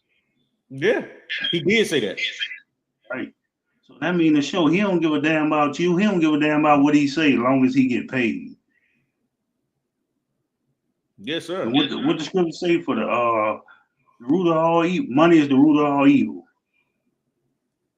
This nigga's your prime example. He gonna be evil for the money.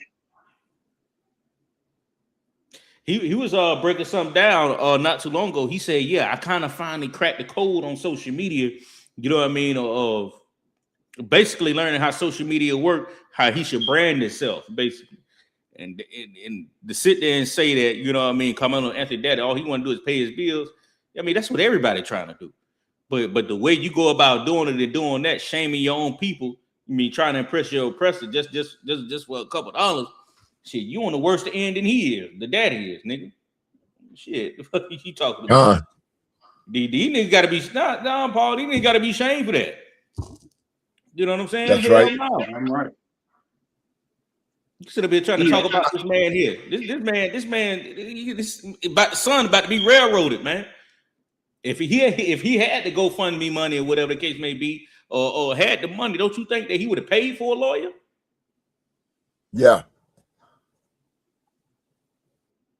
Even when because I ain't gonna lie, I was mad. I was like, I ain't lie to you. I will be 100% lying if I'm gonna sit up here and lie to you. When I found out that they had their GoFundMe money and that boy went up there with a public defender, I got mad as hell. I said, that is some nigga shit. I know damn well got mad too. Do that boy like that. What'd you say, Paul? Salakia, yeah, I got upset too. I didn't like that.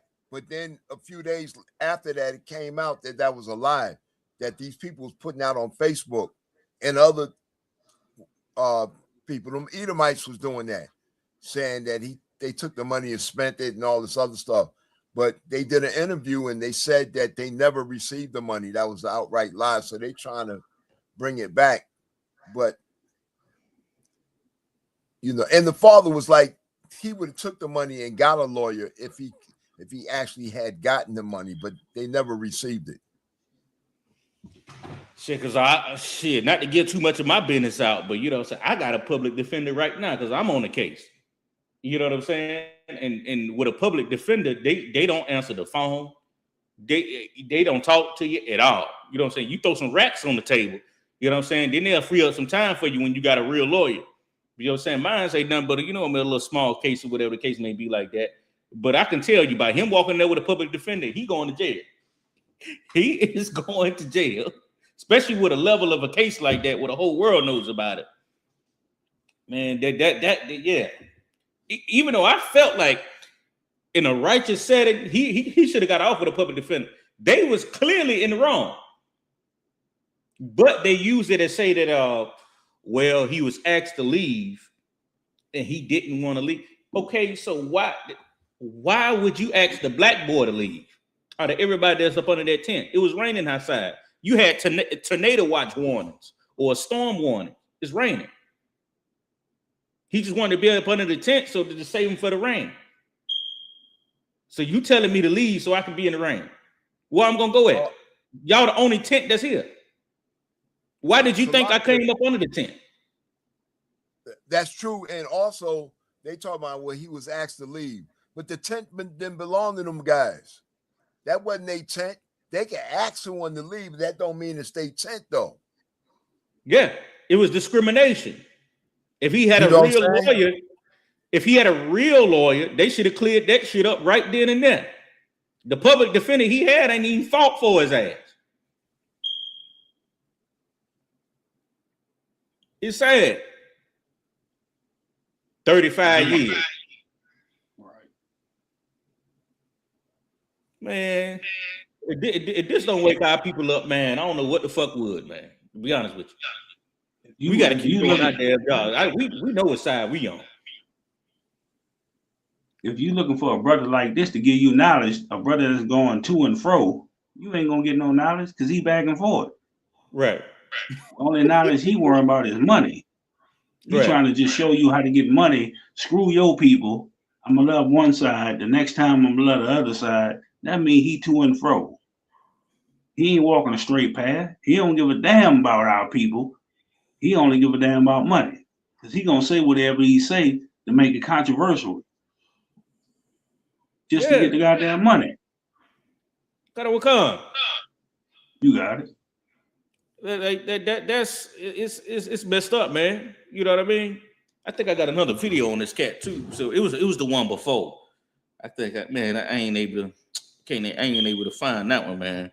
But he ain't the only one that's like this. You see a lot of our people, and it's another famous cat. It's a Antonio something. I don't even know his name. It was one. What's that police officer? I'm not sure if y'all brothers know him, but it was a police officer turned to a political guy, a black guy. He was on Charlie Kirk's side.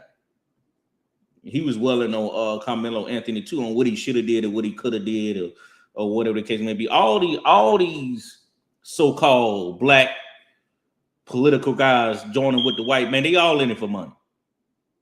Every single last one of them. That scripture that we just read, Paul, it says a gift oppression to make a wise man mad, but a gift will destroy the heart. A gift will destroy the heart. You know what I mean? It should make you mad when you're oppressed. But guess what? When you living up under white man and you feel like this is a melting pot, and just because they doing for you or they you know what I mean? When you feel like you are a certain part in the white man society, it's going to destroy that spirit in you that you should have. Now you can get to go on a couple of vacations that you want to go on. You know what I'm saying? You get to live a life that the average black person don't live because you got you a little some perks in the society. You know what I mean? It destroys that spirit that you should have. When it comes to raising up your nation, feel like you can give somebody some goddamn advice that you don't got when it comes to building up a nation. Because if you pay attention to it, if the shoe is on the other foot, our oppressors ain't finna go for that. Matter of fact, they would have been congratulated. Got them up out of there. What? You don't let nobody tell you to move? You already know how the white man is. And when it comes to us, this is going to happen every single time. I posted that on Facebook. I said, man, if you got love for America, man, you must love being a slave. I mean, it's true because the definition of insanity is what? Doing the same thing over and over again and expecting a different result. How many times we gonna go through this and expect white people to be on our side? You should have known that boy was going to jail. Low key, I said it. I ain't even believing it. I was like, man, that man finna go to jail. Well, everybody else, I said it in the back of my mind, but hey, some brother felt like he was getting off. I said, he finna go to jail, man. You got to know the white man. They gonna find a way to lock his ass up. If he get off, pray for his family. Yeah, I'm right. Now, you got to realize, this ain't that movie. What it was, Time to Kill? Right. Like, you got to know, 99% of the time, if you a Negro, you done something to a goddamn so-called white man, your ass going to jail. They're gonna try to maximize the goddamn the years and every goddamn thing against you. Mm-hmm. No, you right, sir. Because it ain't no other way around it. And then again, with Trump being in office, with the oppressors having the spirit as big as it is now, I wouldn't even want it. I hate to even say that as being a priest or prophet. I said I wouldn't even want to imagine it being off, because the streets would have been a mess the next day. Right. And we know it. If Carmelo Anthony would have got off, they would have stormed the courtroom that day. Am I saying something wrong or what? Not at all. Like what that scripture say? You put your hope in the vain nation. I'm paraphrasing. You right. You think they did something to Congress, man? They would have stormed the courtroom that day.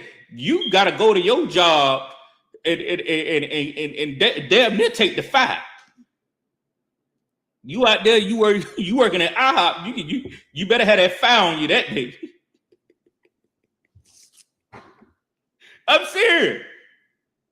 And now they ain't got that verdict. And then again, the judge know it. The president, you telling me President Trump don't know about this case? They know for a fact that they had to convict him. If they didn't, the country would be a fucking mess by the next day. And they're the ones that got to clean that shit up. Right. Where all those New York Knicks fans and everything? Sir. Good night, Officer Maltapar. The motherfuckers dying burning down school buses and shit because they won the game. Right.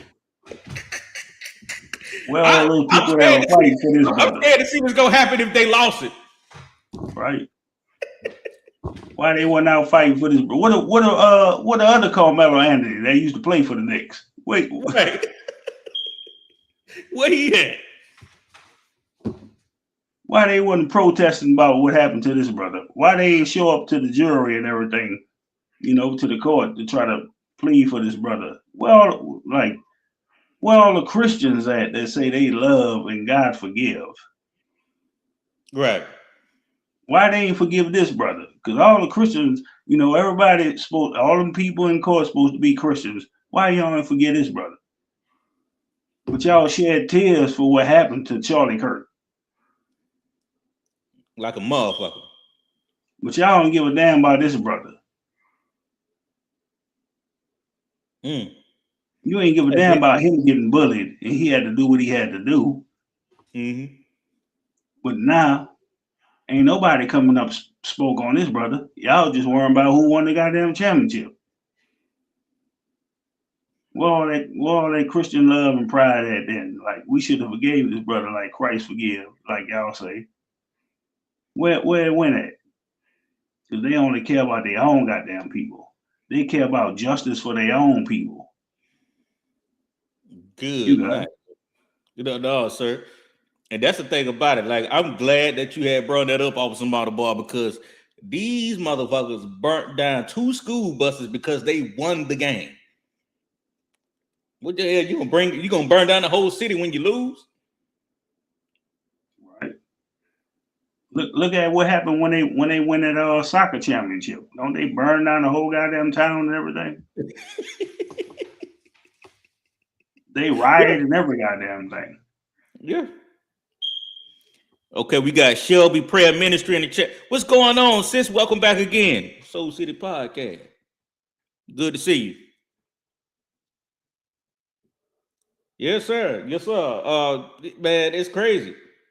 Because a lot of our people should be talking about this. I should see 1,000 videos on TikTok and Facebook and on social media. These Negroes, I mean, these white people burnt down 2 school buses because they won the game. And niggas there, you know what I'm saying? We're gonna talk shit and go home. They gotta celebrate. That's the action of celebrating to let you know the spirit of these devils. If I can, before Yes, you finish, if I can, what they did to the city of Rosewood in Tulsa, Oklahoma, what they did that? Drop the bombs on And then they celebrated. right. They celebrate. They hey, you know what I'm saying? They celebrate when they win, and when you lose, it causes terror. Oh, it's gonna be more than the town. They finna burn the next town next over. They ain't done yet. Show the spirit of it, man. To take it back to it is that, man, they knew that I guarantee you they was sitting that they had to go to the cap table. So I guarantee you, I put my last dollar on it. They had a council about that. We gotta convict, because if we don't, the whole 50 countries gonna be a mess. Right. They could win and celebrate and lose and celebrate. They're gonna burn shit down regardless.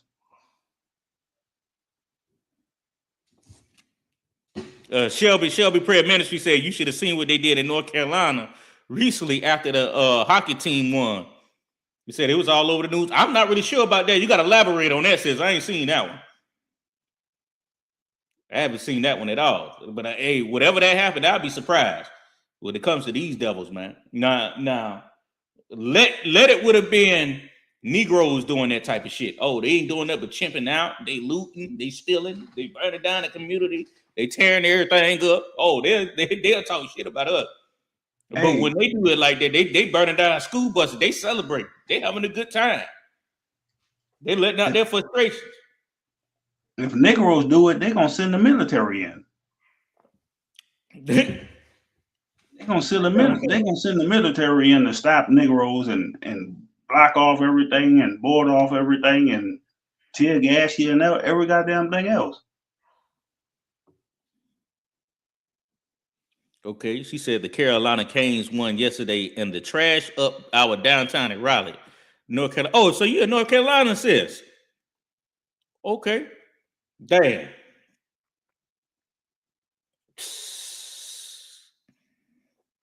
I believe you.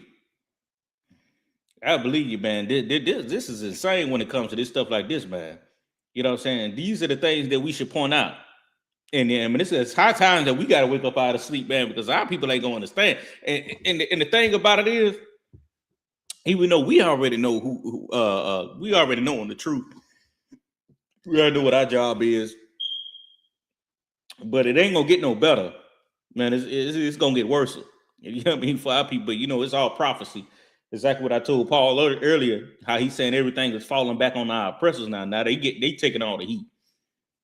You know what I mean? You know what I mean? Because now you're starting to see the Lord starting to expose the spirit of our oppressors. But that fault, Paul, that's scripture. When it says the man of sin will be revealed, God, that he gonna put that on us and act like we the animals of the earth alone. Meanwhile, the Lord exposing his ass. The Lord doing it now.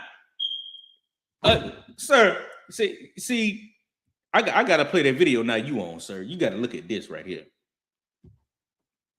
I played it before, but you got to look at this thing right here. I played it then, but I played it about 45 minutes ago. If I still got it, where it at?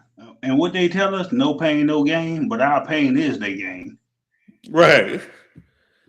That's correct. That's wild.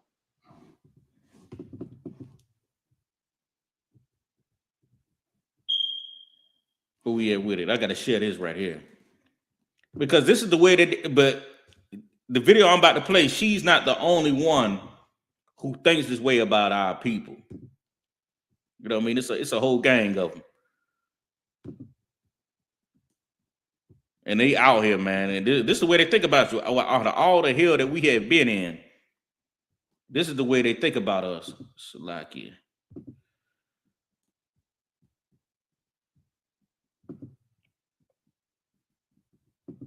I'm finna get it for us right now. Slack. Well, that was a heavy point. Does that make our day? I think that is right there. Okay, it's coming all together. But this is a video of a sister, well, not a sister, of an oppressor. She's explaining, you know what I mean, the condition of black folks on, and on, because you got the interviewer right here, which is another oppressor. But he basically asking another oppressor on the conditions of black folks and the reason why they're in that situation. And she's getting to break it down from her perspective. You think there's a direct effect from slavery to how Black Americans are able to live today? No, I don't. They have a chance to learn. They live in the best country in the world. If they open their eyes and listen, instead of just focusing on their little area and people that they hang out with, they would learn a lot. But from what you said, it sounds like you were born before the civil rights movement. Oh, yeah. So Black people couldn't buy houses in your lifetime when you were maybe a I'm baby. well aware of that. You were 5. So you don't think there's any downstream effect? I felt oppressed at that time. Yeah. But that's what Martin was trying to correct. Right now, I see so many people living off the government handout. I'm pretty sure welfare use per capita is higher in red states than blue states. Yes, but there's so many people living off of the government handouts. And that is not that much farther away from slavery. They were a slave. They were given housing, food, clothing, medical care. The people asked them to work. Yes, there were landowners that were violent and mean to some of them, but there were others that were humanistic. You're gonna stop that shit. You think there's a direct effect from slavery to how Black Americans are able to live today? No, I don't. That shit right there, man.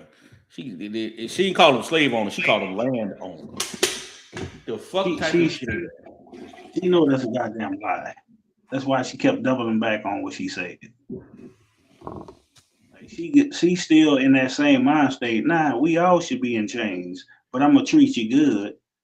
I'm gonna give you some clothes. I'm gonna feed you and house you, but still slave for me. That's her mind state. Mm-hmm. You got it. Cut on con, sir. You know, we pulled that scripture earlier in Exodus where it says we should deal wisely with them. And that's exactly what it is. You know what I'm saying? As long as they can feed you. Back in slavery at the time, they had a certain time to where on the weekend or in the middle of the week or either on the weekend, they had you get drunk, have sex with your wife. But then again, you know, after it was over, they get you right back to work. They're just dealing with it more wisely around this time because now they cut the chains off, but the chains is on your brain. Negroes, they can't, especially when payday come. Negroes can't wait to get paid. I remember, sir, I used to work at a chicken plant at a factory, and it was an hour away. We get on the chicken plant van. We pay the chicken plant van the money because it took us to work for the factory workers down here in Augusta. Was to go to the chicken plant. It was in South Carolina. So, you know, Augusta, Georgia is basically connected to South Carolina. It's right here. It's ISBK, South Carolina. So, you know, Augusta, Georgia is connected to South Carolina. So it's a factory out here where everybody in Augusta go to. If you need a job and you're a felon, they know that, you know what I mean, this factory right here, it'll employ you. It's called Amex Farms. It's in Batesburg, right there with Shaw in Columbia. So we'll pay the chicken plant van to take us out there to go work or whatever the case may be like that on a payday. Right across the street or right down the street, not too far from the chicken plant, you have the gas station where you could cash your check. Right beside it was the liquor store. So you know what I mean? Right. Negroes used to go to they seen a lot of Negroes cash their check. And also a lot of Negroes at that liquor store. You know what I mean? They knew what it's there's another video I seen where Kevin Hart and Grant Cardone, he was like, well, they put everything in your community because they know where you already gonna spend your money on. They already keeping you in the trap. They already know exactly what you're gonna do with the money. Right? They already know how to control your brain. They dealing wisely with you, as the scriptures say. You know what I'm saying? Right. You already a felon. You're already on child support. You're already fucked up. So guess what you gonna do when you go cash that check? By the time you get that check, a nigga got to get his mind right. And you telling me the gas station is connected to the liquor store? Nigga, you ain't doing nothing but cashing that check, walking between two doors. You better go give him that bottle. Probably go find him a nice little hole and do what he do with it. That's the mindset of our brothers in the world. Go ahead, Frank. No, it's like I ain't mean to cut you off, but that's how you know we was on the same page, and I ain't even been in here for the herd with the scripture you brought out earlier. Right. You know, but we know what they do, and we know that they're against us. This the same thing. Like we got all these Chinese hair salons and nail shops and everything. We already know they was already placed in our community because they know how to make money off of us. And when they get their money, they not with us. They don't give a damn about you. They just making money off of you. They know how to get paid off Negroes. They know what Negroes like. You're going to go in that goddamn corner store. You're going to have fried chicken. You're going to have your favorite blunt wraps. You're going to have your favorite shirt, your T-shirts, every goddamn thing, your favorite liquor. And they doing that shit because they know what niggas like. They're not doing that because they like niggas, but they know what niggas like. Right. You got it. And that's what's keeping us, because it's the same. We could add that conversation along with the Orientals, because they supposed to have this Oriental boycott going on. The Orientals, they know exactly when you walk into that Oriental store, they got these little shirts in there with the little black words on the hats. You know what I'm saying? Got the Hennessy up front. This ain't on the wall. They put the Hennessy, big bottle of Hennessy too. They put it up front, knowing you done got paid. I started to see it too, because at the same factor that I'm talking about, only on a Friday. I was studying this because, you know what I'm saying, I'm in the truth at the time. You know what I mean? I said, only on a Friday, these crackers come out here. They set their barbecue food trucks up on a Friday, knowing the niggas done got paid. They getting all the money. And it's about, you know, factory workers. I'm talking about, it's in 1,000 deep at this location. So how much money they done made for the day? You know what I'm saying? No black food trucks out there. These crackers, I'm talking about, man, it's about 6 food trucks out here on a Friday. right. They'll pay for their vendor license, whatever the case may be, come out there, set up. Knowing them niggas gonna love some barbecue, knowing them niggas gonna love some little wings or whatever. They just cash they check. All of this in the same location. You got the factory right here, the food truck outside. Right across the street, a little bit down the street, you got when you cash your check in at, you got the liquor store right there. They used to have a little white boy to pull up. See, this was in the cut, sir. They used to have a little white boy pull up. He was the one with the weed. He used to serve everybody out of the van. So everybody had their own community and shit going on out there. They know they can eat off them niggas. You know what I mean? That right there. When you ever heard of Chinese people love fried chicken? When that stereotype was put on them, that Chinese people love fried chicken.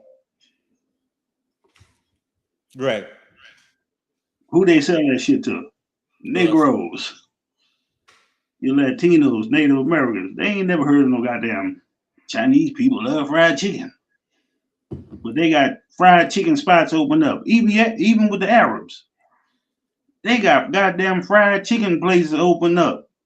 And guess who behind there cooking that fried chicken though? It ain't them.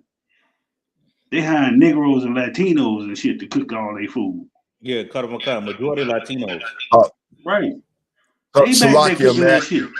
You got may I add something? Go ahead. I went to a gasoline station the other day. It was one of those East Indians, and they had a sister in there frying some fried chicken wings and stuff, because you can get your gas, and then they got the food section. Like Paul, you said she was a what? A sister, a young sister. Oh, okay. An Israelite sister in there frying chicken in an Indian gasoline station. It was a gasoline station that had like they sell food too. They got chicken and pizza to the side, and you can get gas and whatever else in there. It was one of them gasoline stations ran by them Indians. But they had a sister in there cooking. So they had an Indian woman in there or an Indian dude, and he was back there with her learning how to cook the fried chicken because she was up there. Now you take the chicken and put it in the flour and put some seasoning on it. She was kind of showing them. I was like, that's how they learn. They don't come from India or China or some of these other places knowing how to cook this food. We got to show them how to do it. And then I'm like, as soon as they learn enough from her, they're going to get rid of her. Right? You know what I'm saying? Yeah. But she was back there showing them how to cook the fried chicken wings and stuff. And she was doing a good job. But she was showing the dude how to do it. Because he didn't know how to do it. And they open all these stores and stuff in our neighborhoods. Not only at gasoline stations, hotels, all this stuff is ran by these people. They're like parasites to our communities. I'm right. I was gonna say, Paul, is that I seen a video probably about a couple of days ago when it was saying that they learned from us back then of knowing what we like in Vietnam when the niggas went out there in war on how to fry chicken. You know what I mean? So they already knew you knew how to fry chicken. You know what I'm saying? It's an old video of a brother. He's sitting around some other brothers, you know what I'm saying? And they was talking. They was letting brothers know what they was going through. He was like, how can I come over here? And you know what I'm saying? They already know the word nigga and stuff like this. You know what I'm saying? How did they get this in their head? And he was talking about wearing an afro and all that. I think y'all seen that same video. These brothers, they were just sitting down, chopping it up real smooth, talking, chopping it up like niggas, you know what I mean, niggas do. You know what I mean? So, I mean, they always, you know what I mean, been dealing wisely with us in that too. Go ahead, sir. I'm sorry, Slugger. Nah, Slugger, I don't mean to cut you off, but if you go way back, you're going to see that the Africans was teaching their kids when they come to America, making them watch videos how to not mess with the Negroes in America. This way back. Like this shit way when I first came to school. Like the Africans had videos showing their kids not to come over here in America and not mess with American Negroes. Like this shit old. Like ain't none of this, like the scripture say, ain't nothing new under the sun. You know what I'm saying? So we know they've been studying us forever, and they know what we like. They gonna cater to us just for them to get rich. That's why the scriptures say they shall make merchandise out of you. That's the whole reason. They gonna make merchandise out of you. That's why you got all these goddamn football leagues, NBA sports, and all that, because Negroes lead that. And then whatever you do, they take profit off it and make merchandise out of you. They gonna get rich off you. Like these leagues and everything, they ain't no different than the Coliseum days. They know how to get paid off of you. You got it. That is so heavy about what you said, because that's exactly what they doing. They know how to make merchandise out of us, man, and that's literally exactly what they're doing. They're using it. You know what I mean? And also we crippled at the same time for even building in our own communities. I remember a couple of podcasts ago, we was talking about we can't even pass out flyers. We can't even do this. We can't even do that because they'll call it soliciting. You know what I'm saying? Like they crippled us in every way, built and created laws to where we can't even build as a nation. And even if we think about it, you know what I'm saying? They'll start moving the goalposts. And I remember I remember saying that, you know what I mean? If we look outside right now, because I remember this back in the day, it ain't like this no more, but I remember back in the day when I was coming up, I'm still a young man, but it still had that residue left of it. Niggas was just able to just stand outside and drink a beer at the corner store. Nobody bothered. Now if you do it, you know what I'm saying? It's you know what I mean? That thing gonna be sworn with police. They don't want you talking to each other. Right. Nigga, you know we from the South, so You know, them laws been around for a long time. Nigga can't go out there and drink a beer in front of no store. You can't pass out no flyers, none of that shit. They gonna call it soliciting, or they gonna say laundering. You laundering. You already know. I know, nigga. Shit. They gonna call it laundering, soliciting. You can't do none of that shit. They made laws against all that shit just to stop us from doing what we do. Even if you ain't out there causing no violence, no harm, they gonna make it a law that you can't do it, nigga. Yeah. But they do the same shit that they say we can't do. We can't do it, but they can do it. You got it. Yeah, I say that's something that our people should point out and look at. You know what I mean? Because they want to break off all communication from it. You could be at your slavery right now. If they see a group of niggas talking for too long, they come and interrupt. They want to know what you're talking about. They gonna do it everywhere. So like, if I can, they say Negroes that's 5 deep is a gang. You 5 deep, you a goddamn gang. But if you got 5 volleyball white boys together hanging out, and they don't call that shit a gang. But when Negroes hang out, you a clique. Right. The nigga got on cliques. Nigga come from football practice. They gonna pull you over and say, y'all gang. They got on team tops with a goddamn volleyball. They ain't gonna call them a goddamn gang. Right. You got 5 surfers hanging out. They ain't gonna call them a gang. And they hang out every goddamn week. They ain't gonna call them a gang. They can walk up the goddamn street with surfboards in their goddamn hand. They ain't gonna call them a gang. But you see 5 Negroes together, it's automatically a gang. They started that shit years ago in the 90s. 5 Negroes hang out with you, a gang. You got 5 goddamn surfboarders, beach ball niggas together. Y'all ain't no gang. They excuse that shit. That's how you know they're against us.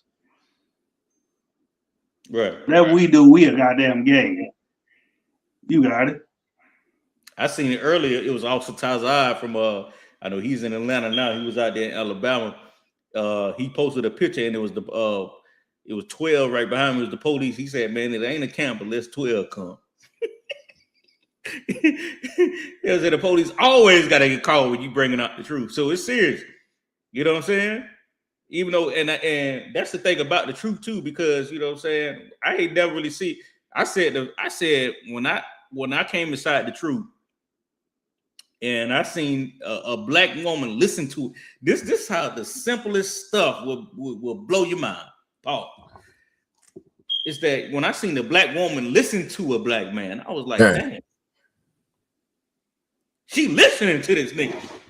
Cause you know, coming up, the black woman don't listen to you. Well, in my household it did.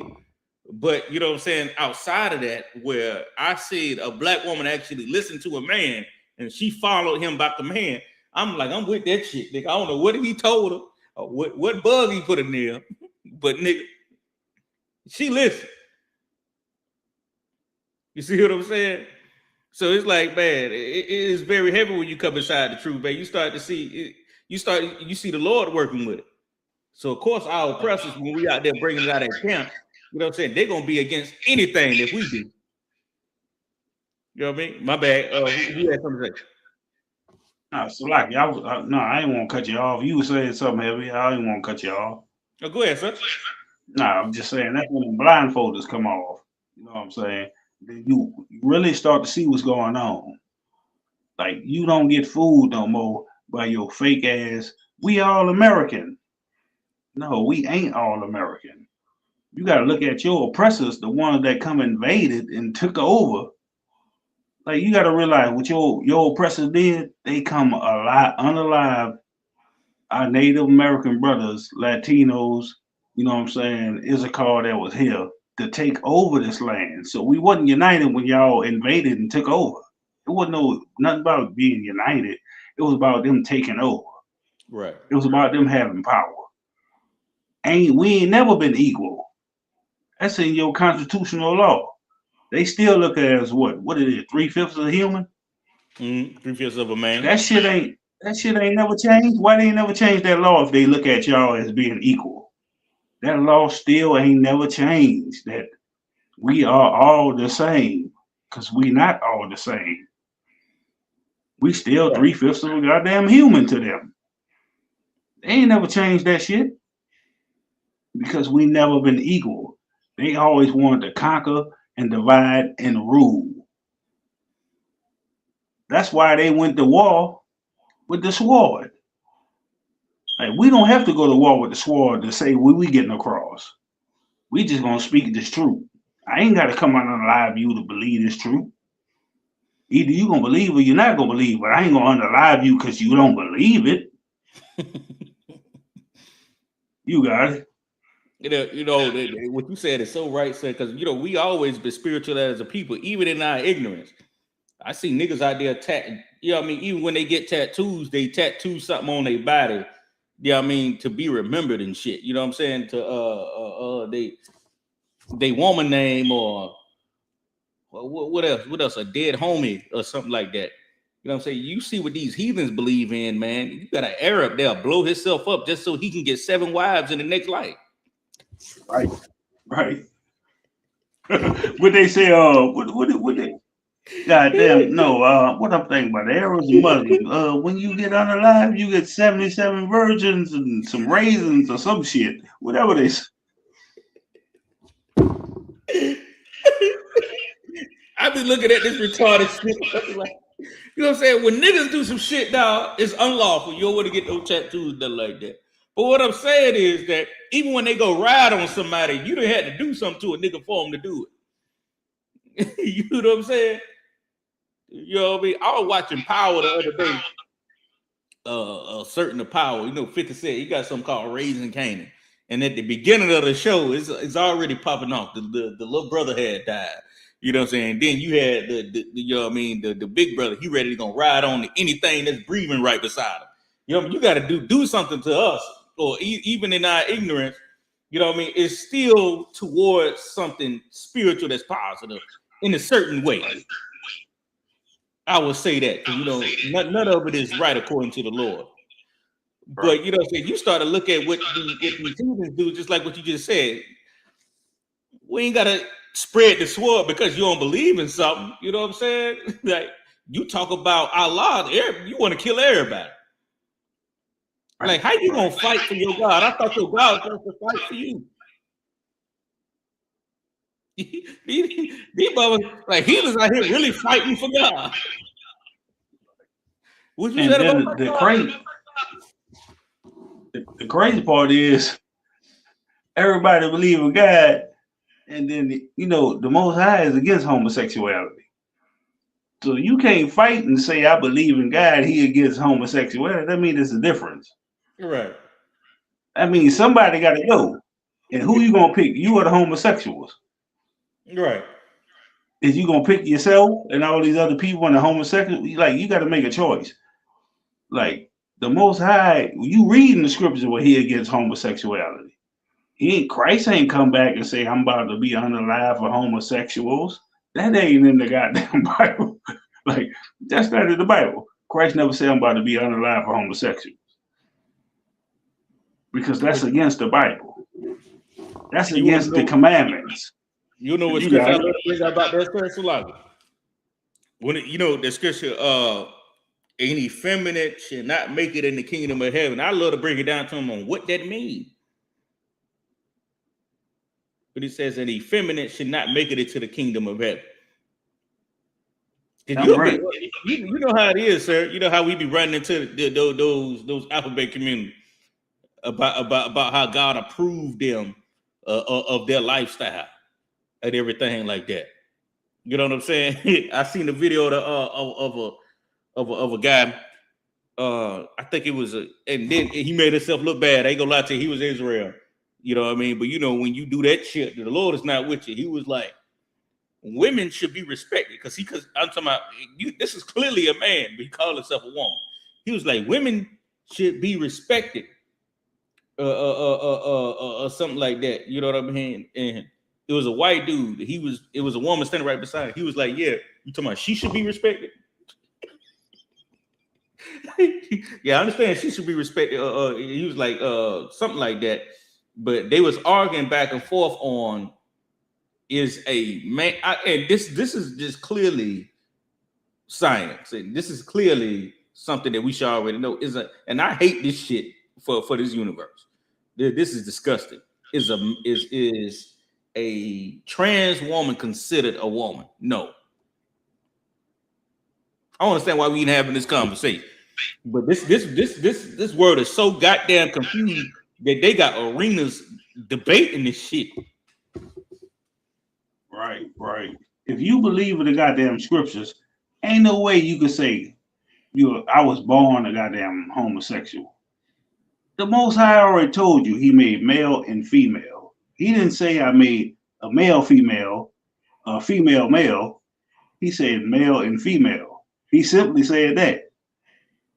He didn't say I made you because I decided you to be a goddamn male, but you're gonna turn out to be a woman. I made you a woman, you're gonna turn out to be a male. He told you male and female. He ain't give you a choice. You wasn't born with a choice. You was born male or female. And then you come out and then talk about, well, I always feel like I was gonna be a woman.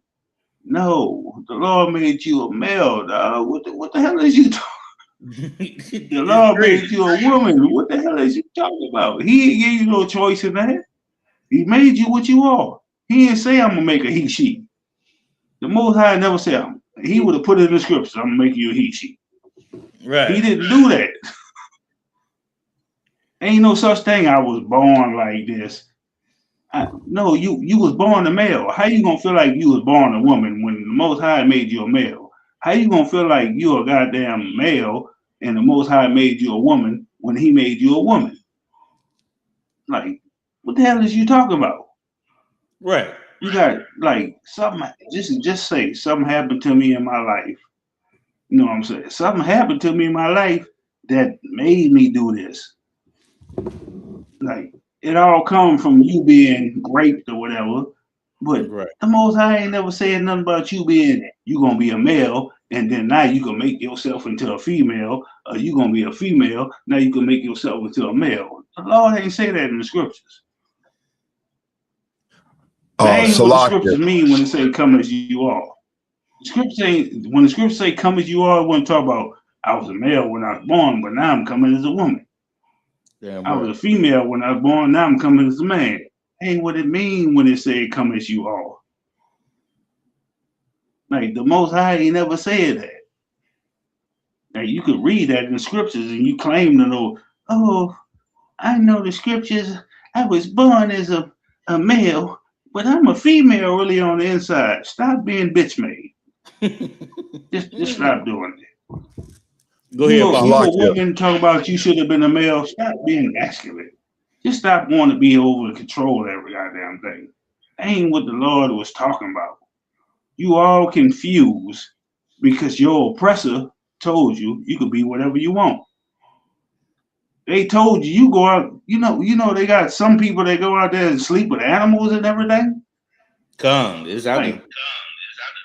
Right. Is you gonna be one of them that go sleep with animals? Like, that's what's called bestiality in the scriptures. That's why we got a scripture on all this in Leviticus. That's why we got these scriptures. You can't say I love the Lord and all this. I was born as a male, but on the inside I feel like a woman. No, stop being soft, brother. Stop being soft. I know you was raised by women and everything, but you got to learn how to man up one day. Like, stop being soft, sister, saying, I was a woman, but I was supposed to be a male. Well, you can't change. I don't know about, I guess they can now, but you can't change your private parts. Y'all tried to, but even a woman that decided to be a man, you still gonna have a goddamn period. Even the man that stopped even the man that want to be a woman, you still gonna have a ride. Even you can get a cut off, surgery, all that shit. How you had to do it? Through surgery. But it still don't make you a goddamn woman. You know you're born as a goddamn man. I don't give a fuck what you got cut off. You still was born as we used to get when child born, you get the blue for the boy, get the pink for the girl. That's right. You still gonna be that.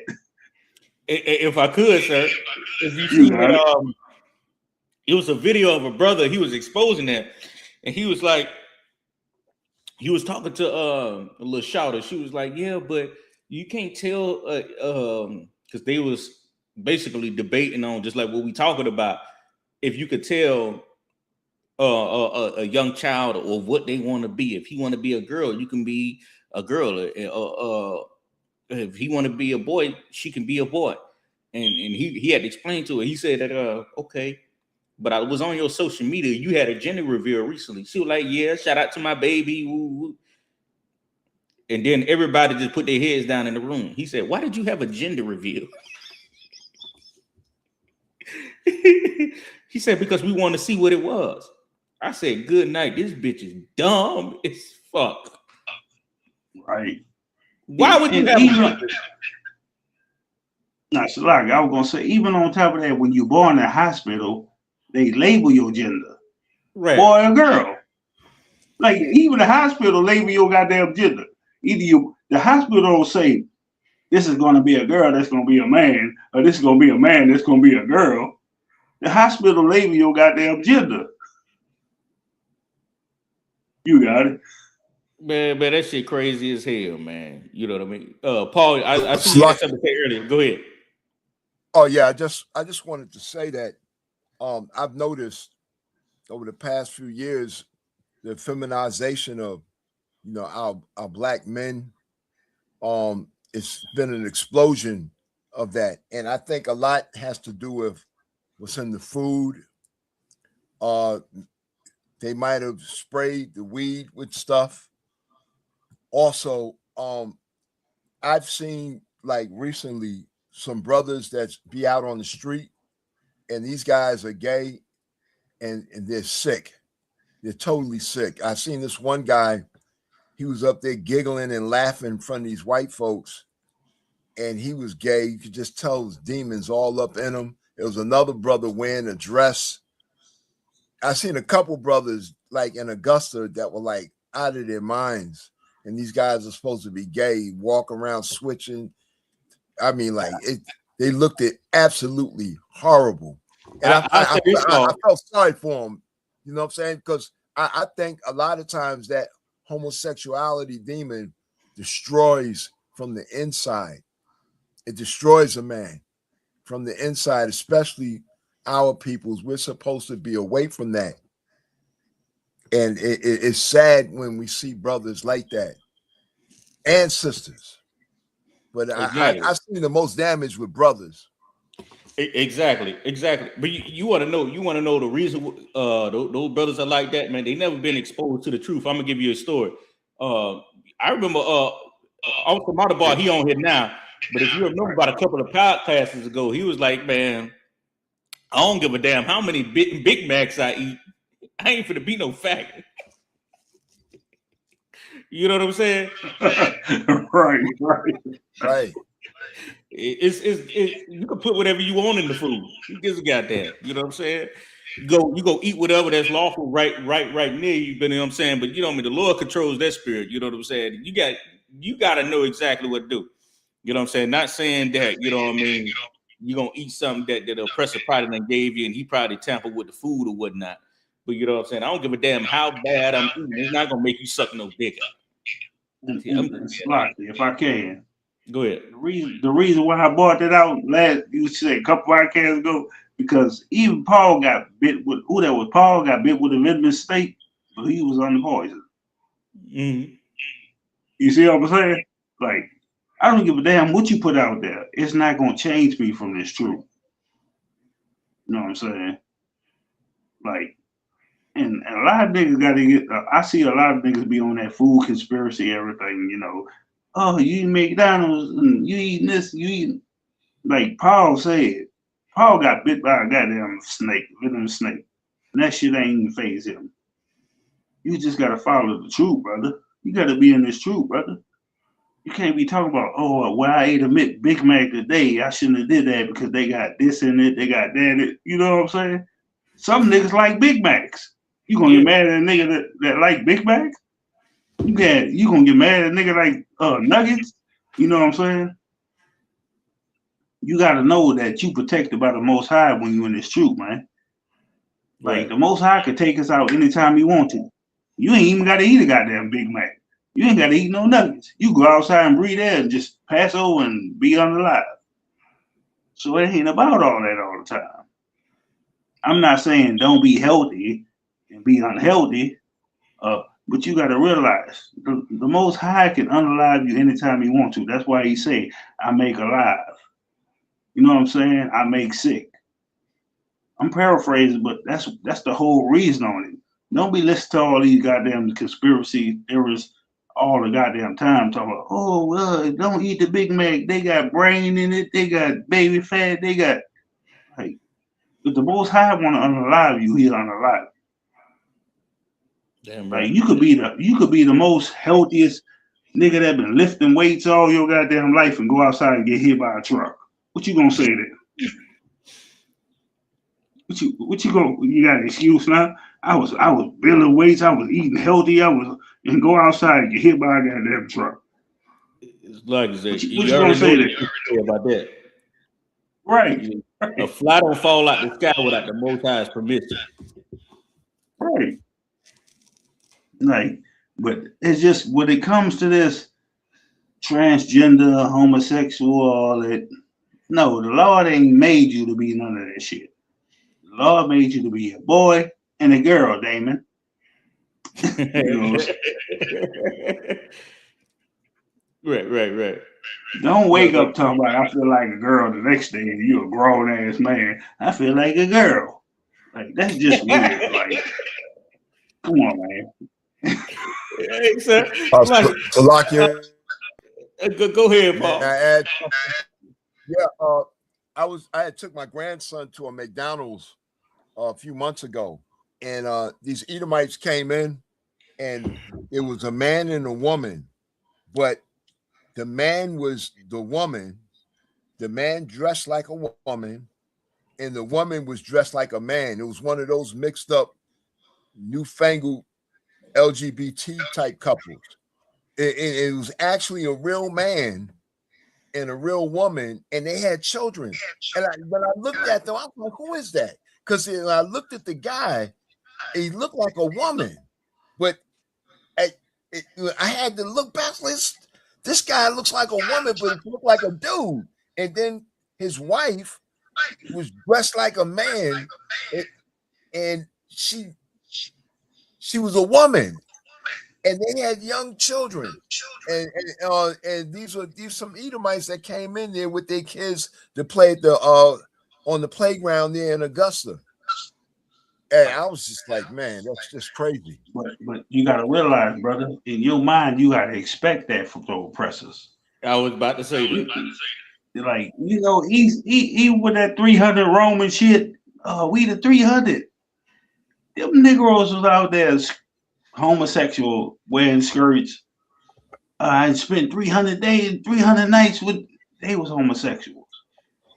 You got to realize, Esau been doing this homosexual shit. Like, that been into them. That's why Esau is the most homosexuals on the goddamn earth. I went out to work today. I seen a big buff goddamn Esau and some skinny ass Esau, and guess what? They was homosexual together. I just witnessed this. I witnessed that shit today. Like, but this was goes on not just in my city, it's every goddamn city. Esau is a goddamn homosexual. They don't give a damn. They are fornicators. They don't give a damn. But that's the thing. Our people is not supposed to follow after them. Ain't no Negro supposed to be waking up talking about, I woke up as a man, but now I feel like a woman. No, you ain't supposed to be doing that. And you gotta realize too, like a lot of since we've been growing up, even Negroes don't know. I ain't about to say my age, but Negroes don't know. This been pumping in our brains since we were little. Look at Bugs Bunny. How many times Bugs Bunny came out there blah, blah, blah, and dressed up like a woman? How many of your favorite cartoon characters since we was young came out. They was manly, and then they dressed up in dresses. Like this was implanted in your brain that it's cool for you to wear a goddamn dress, and it's funny to you. When the scriptures tell you a man should not be effeminate, a woman should not wear. I'm paraphrasing, but what a woman should not met. Go ahead, say it again. What pertaineth to a man? Right. How many niggas was pertaining that way to a woman? Like this shit been in your cartoons way since the 90s, even before the 90s, the 80s, the 70s. So this way it's all come from because you've been brain controlled to think every day. We used to grow up thinking that was funny. Bugs Bunny dressed as a woman. That shit wasn't really funny. You know what I'm talking about, boy? You know what I'm talking about? I know what you're doing. They were dressed up, dressed as a woman, and we used to think that shit was funny growing up as kids. We thought that shit was comedy. Right. When that shit really wasn't comedy, it was mind control to make us accept the shit. That shit wasn't funny, but we thought it was funny because we was kids. Because they came out, Bugs Bunny ain't supposed to be wearing no goddamn dress. Bugs Bunny used to kiss what your boy with the shotguns? Yosemite Sam? Yeah. He used to kiss him on the goddamn lips. That shit wasn't funny, but we took it as funny because we was getting brainwashed way back then to think homosexuality was a fine thing. You know how many cartoon characters you had way in the 80s, 90s coming out dressed as women and doing all this shit, and we think the shit was funny? We thought it was funny. That's why the Most High gave us these scriptures way before this comedy shit. Like we used to grow up thinking that shit, oh, that's just comedy, that shit funny. Not realizing they've been pumping that shit on us way since we was a kid.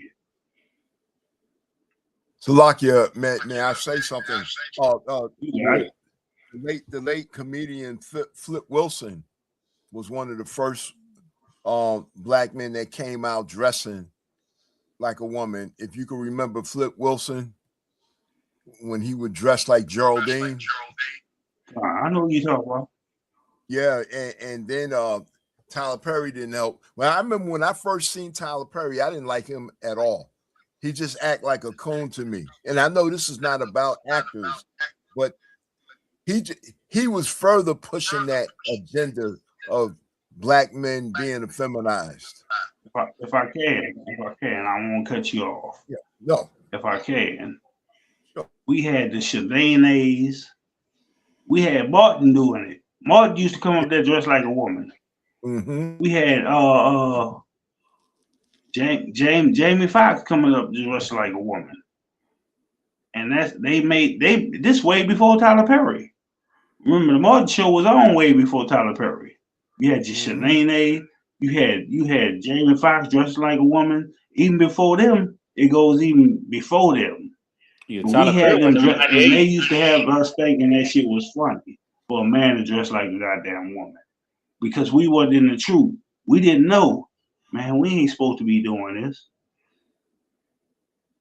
And after your Mark Lawrence and your Jamie Foxx and all that shit, you know what I'm saying? Even on In Living Color. Remember In Living Color?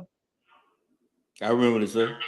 When they came up there, like they was punks and everything. What that shit they used to say? Oh, this is I forgot what they used to say, but you know what I'm talking about.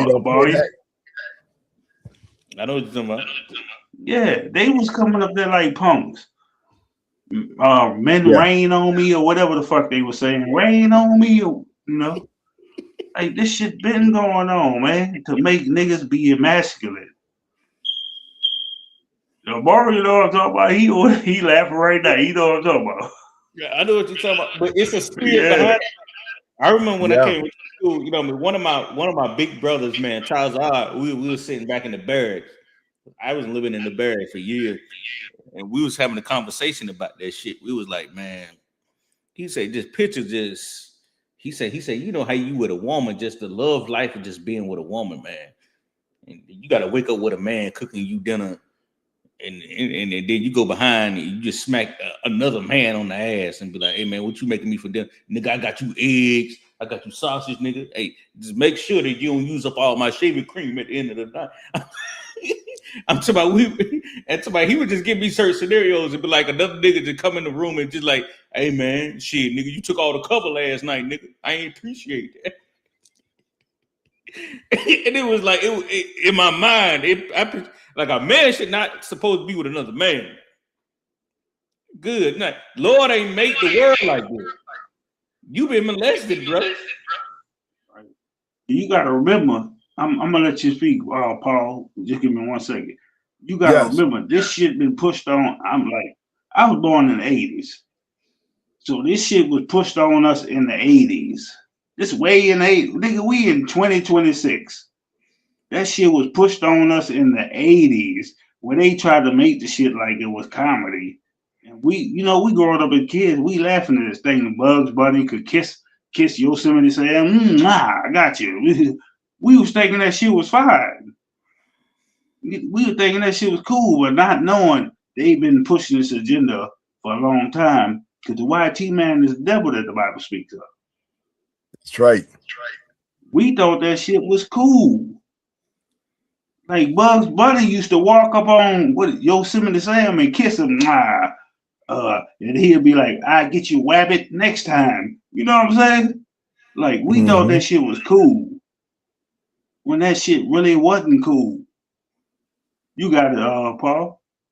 I seen this little boy dressing up in his mother's clothes, and he had her shoes on, he had a bag and a hat on, because me and this guy was working at a house next door, and the little boy was he could have been like 9 or 10. He was young, and his grandfather came out the house and told him to get back in the house and take off his mother's clothes, because he was out in the front yard wearing his mother high heel shoes, had a pocketbook and a hat on, and everything was too big for him, but he prancing around in the yard.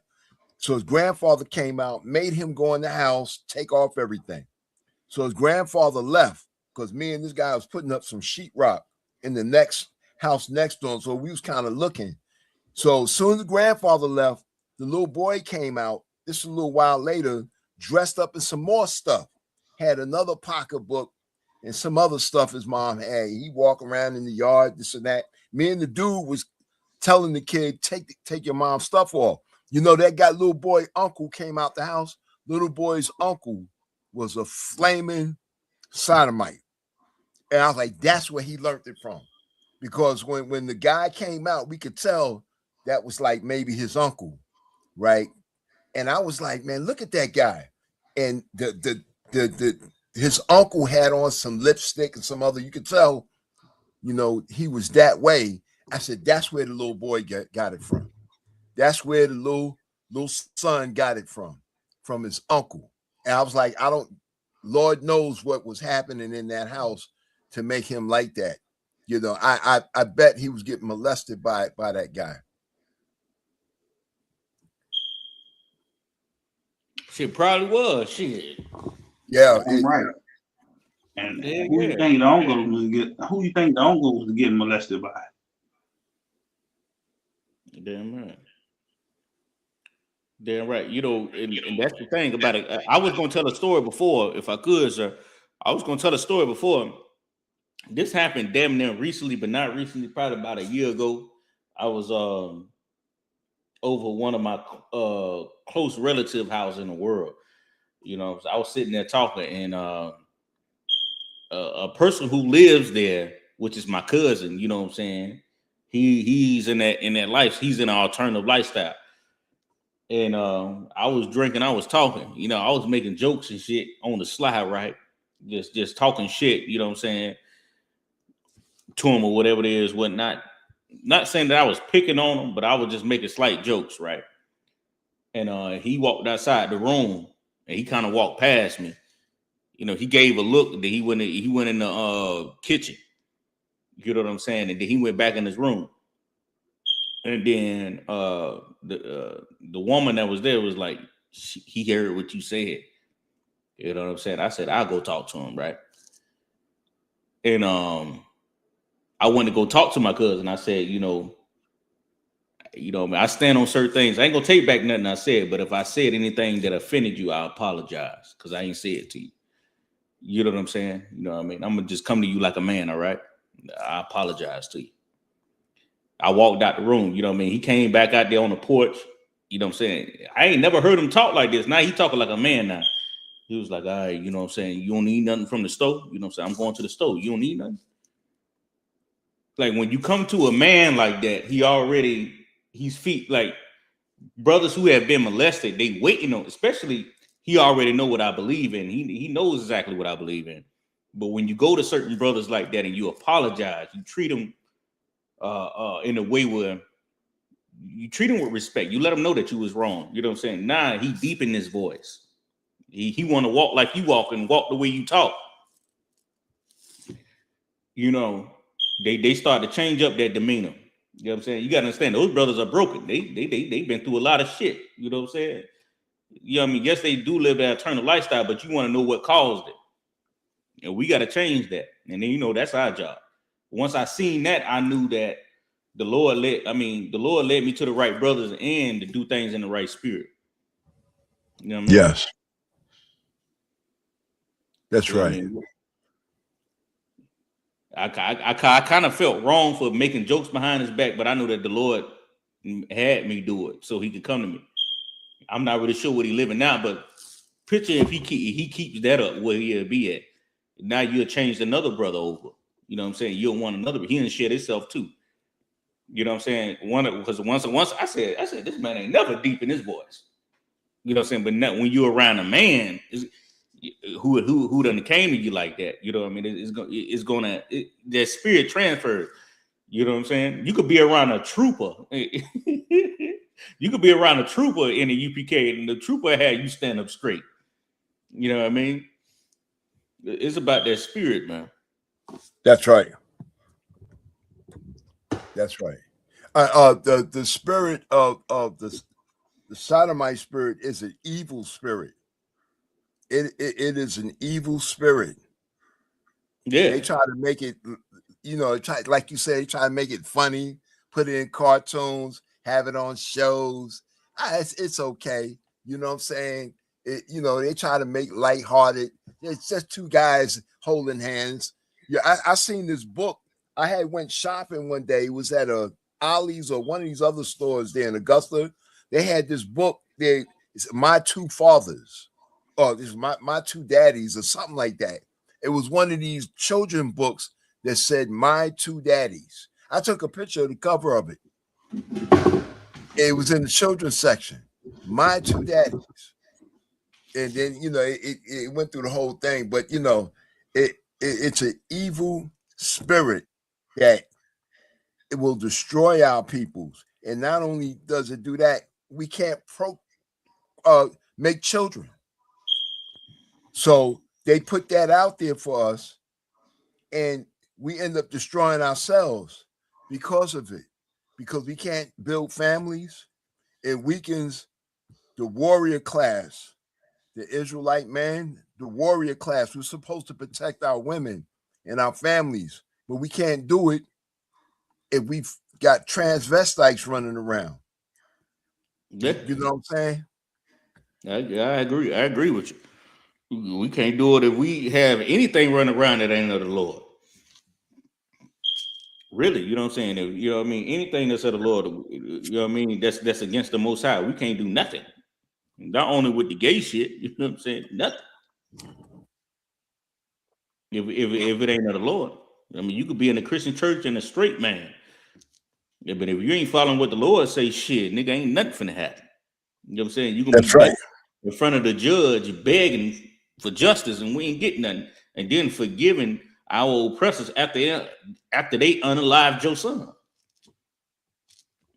You know what I'm saying? If we're not doing anything that the Lord ordained or what the Lord wants to happen, we can't expect to see anything or no fruit come from it.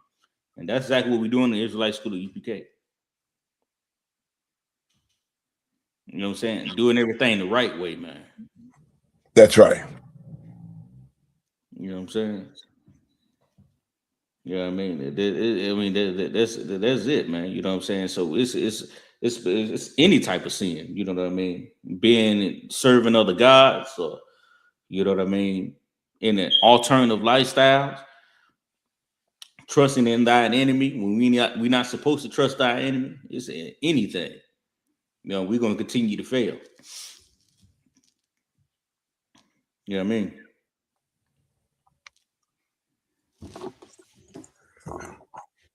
So let's get Ecclesiasticus 12 and 10. That's a scripture. I should have pulled that earlier, but we're gonna pull it right now. Let's get it to Ecclesiasticus 12 and 10. I know time is winding down. Ecclesiasticus. Ecclesiasticus chapter 12, verse 10. Mm-hmm. Khan out of the Khan. Ecclesiasticus chapter 12, verse 10. Never trust thine enemy, for like as iron rusteth, so is his wickedness. Never trust that enemy. So if iron rusteth, so is his wickedness. You know what I mean? Just like iron rusted, you know what I mean? Iron rusted, so is his wickedness, man. You know what I'm saying? You can start to see through it. I mean, you start to see through it right now as far as our oppressors on a wide perspective. You start to see how our enemies, you know, everybody want to claim this as being a big melting pot outside the truth. You know what I mean? How we belong here, and this is gonna be the land of the free and all this and all that. You trust inside your enemy like Martin Luther King did, or as we know, you know what I mean, that was a whole organized organization, or you know what I mean, anything like that. We'll start to see how we've been bamboozled. You don't ever want to trust these people. Stick to the blueprint that the Lord has given you, and then we're gonna continue to succeed. In the Israelite school of UPK, we laying down that blueprint. You have to do it. You know what I mean? And we already know the order. You know what I mean? You become a young man, you become a trooper. You know what I'm saying? And you work from there. You're gonna learn. You know what I'm saying? Exactly the way you should be as a man. The way we was taught in the world was totally wrong. And I hate when these fake ass Israelites come. Man, these fake ass Israelites is about to get on my goddamn nerve with this shit, man. I don't know how many DMs I got. Oh, yeah. All wrong for this shit, especially out here in Augusta. We should join each other. Anybody joining with your ass? You know what I'm saying? What we have to learn is that, man, if we not really doing certain things a specific way, it's not going to work. You see a lot of fake Israelites talking about you should have a unity camp. I don't know what the fuck that is. I'm going to say that again. I don't know what a unity camp is. Unity for what? And y'all believe in this. You know what I mean? Like we said before, you got certain Israelite camps that believe in raping women and doing this and doing that. And I'm supposed to stand beside your ass. And we gonna push this what so-called is the truth along with your ass. Not knowing the Israelite school UPK, we the ones who got the truth, but we joining you. Man, that shit ain't gonna happen. Ain't no unity camp if we walk in unevenly yoked.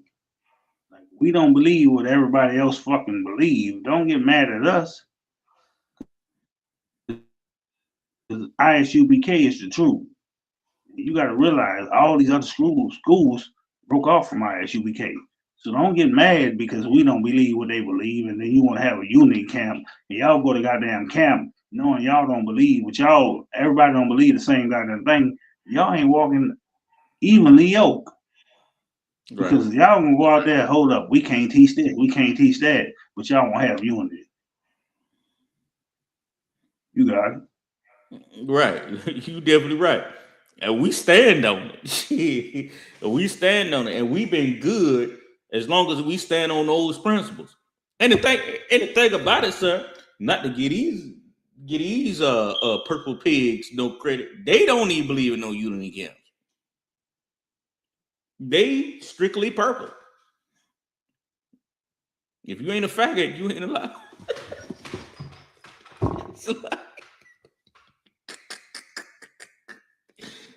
And you're gonna see that shit fall eventually. You see what happened to the rest of them.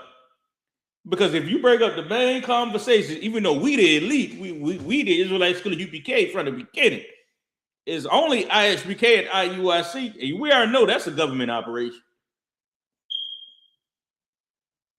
Only reason why they stand. That shit the police. You know what I mean? And we the truth. And you're gonna start to see us overthrow everybody because everything that we said from the beginning is the truth. And if you come in here, you have to be a real fucking soldier. No matter what's going on in your personal life, no matter what's going on, nothing. You got the counsel, you got everything that's gonna lead you straight through it. And I'm telling you, that's gonna be your main motivation. When you look out there, you see the people that you waking up. And especially when you got brothers and sisters that's depending on you. You know what I'm saying? You gotta have a certain balls about yourself by coming up in here, man. To go ahead and keep it real with you, dog. If you ain't really ready for that responsibility, you know what I mean? Don't bring your ass up in here. You know what I mean? Come up in here, you know what I'm saying? But don't really take on that responsibility. Be a citizen. Pay your tithes. You know what I'm saying? But don't take on that responsibility. You know what I mean? I would say. You know what I mean? You did, don't do that. You know what I'm saying? You know what I mean? I mean, we gonna be light on you about that, but you know what I'm saying? But hey, man, this is the home of the truth. You know what I'm saying? I know the time is winding down. We're getting to the end of the hour. Anything anybody else got to bring up? I think I'm in on the videos. We in on the scriptures. We done gave the people what they need.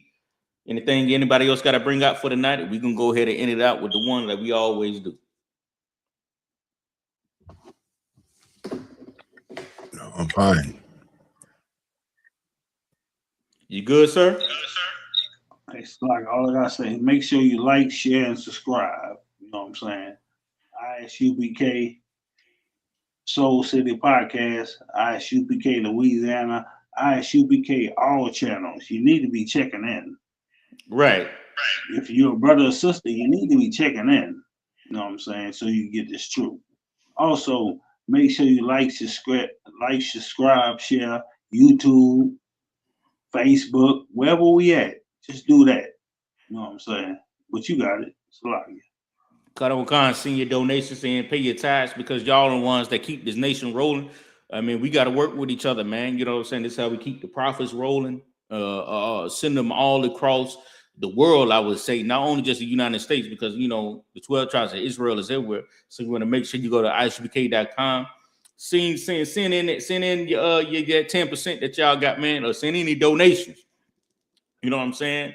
Because, man, when I tell you that's a proper investment, they talk about the gold and all this Bitcoin and all that. This is the proper investment that you should invest in, man. You know what I mean? And you would not regret it. You know what I'm saying? Just like Ottawa said, man, subscribe to all UPK channels because I see people in here. They from all across the United States right now. You know what I'm saying? We got one in North Carolina, some of them in Cali. So y'all make sure y'all check in, man. You know what I mean? To the city that's near you, and you could be the one that's contributing to your nation as well. You know what I'm saying? And remember, always, man, we not putting on our souls on the scale because it's not for sale. We ain't selling no souls around here. We're using them to build up our nation. With that, we're gonna say shalom. See y'all on the next one. We're gonna end it out with the intro as the outro. And then we're going to do our big one, all right? Just give me just a second. All right.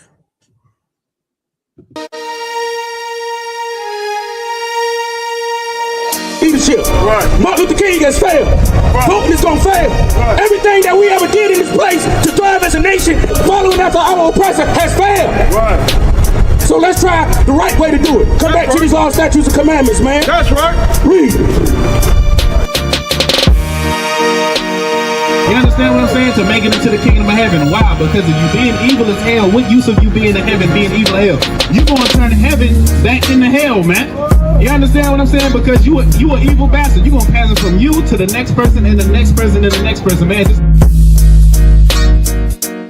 are ignorant. You don't want to hear the Bible. Christ ain't got nothing to do with you. You don't want to hear it. So therefore, shalom. Get through, get through. But what you proving right now is you a baby groupie. You's a silly man. You's a silly man. You's a groupie, y'all. You feel me? Read the scripture. 1 Corinthians 14:38. But if a man be ignorant, let him be ignorant. It says what? If a man be ignorant, let him be ignorant.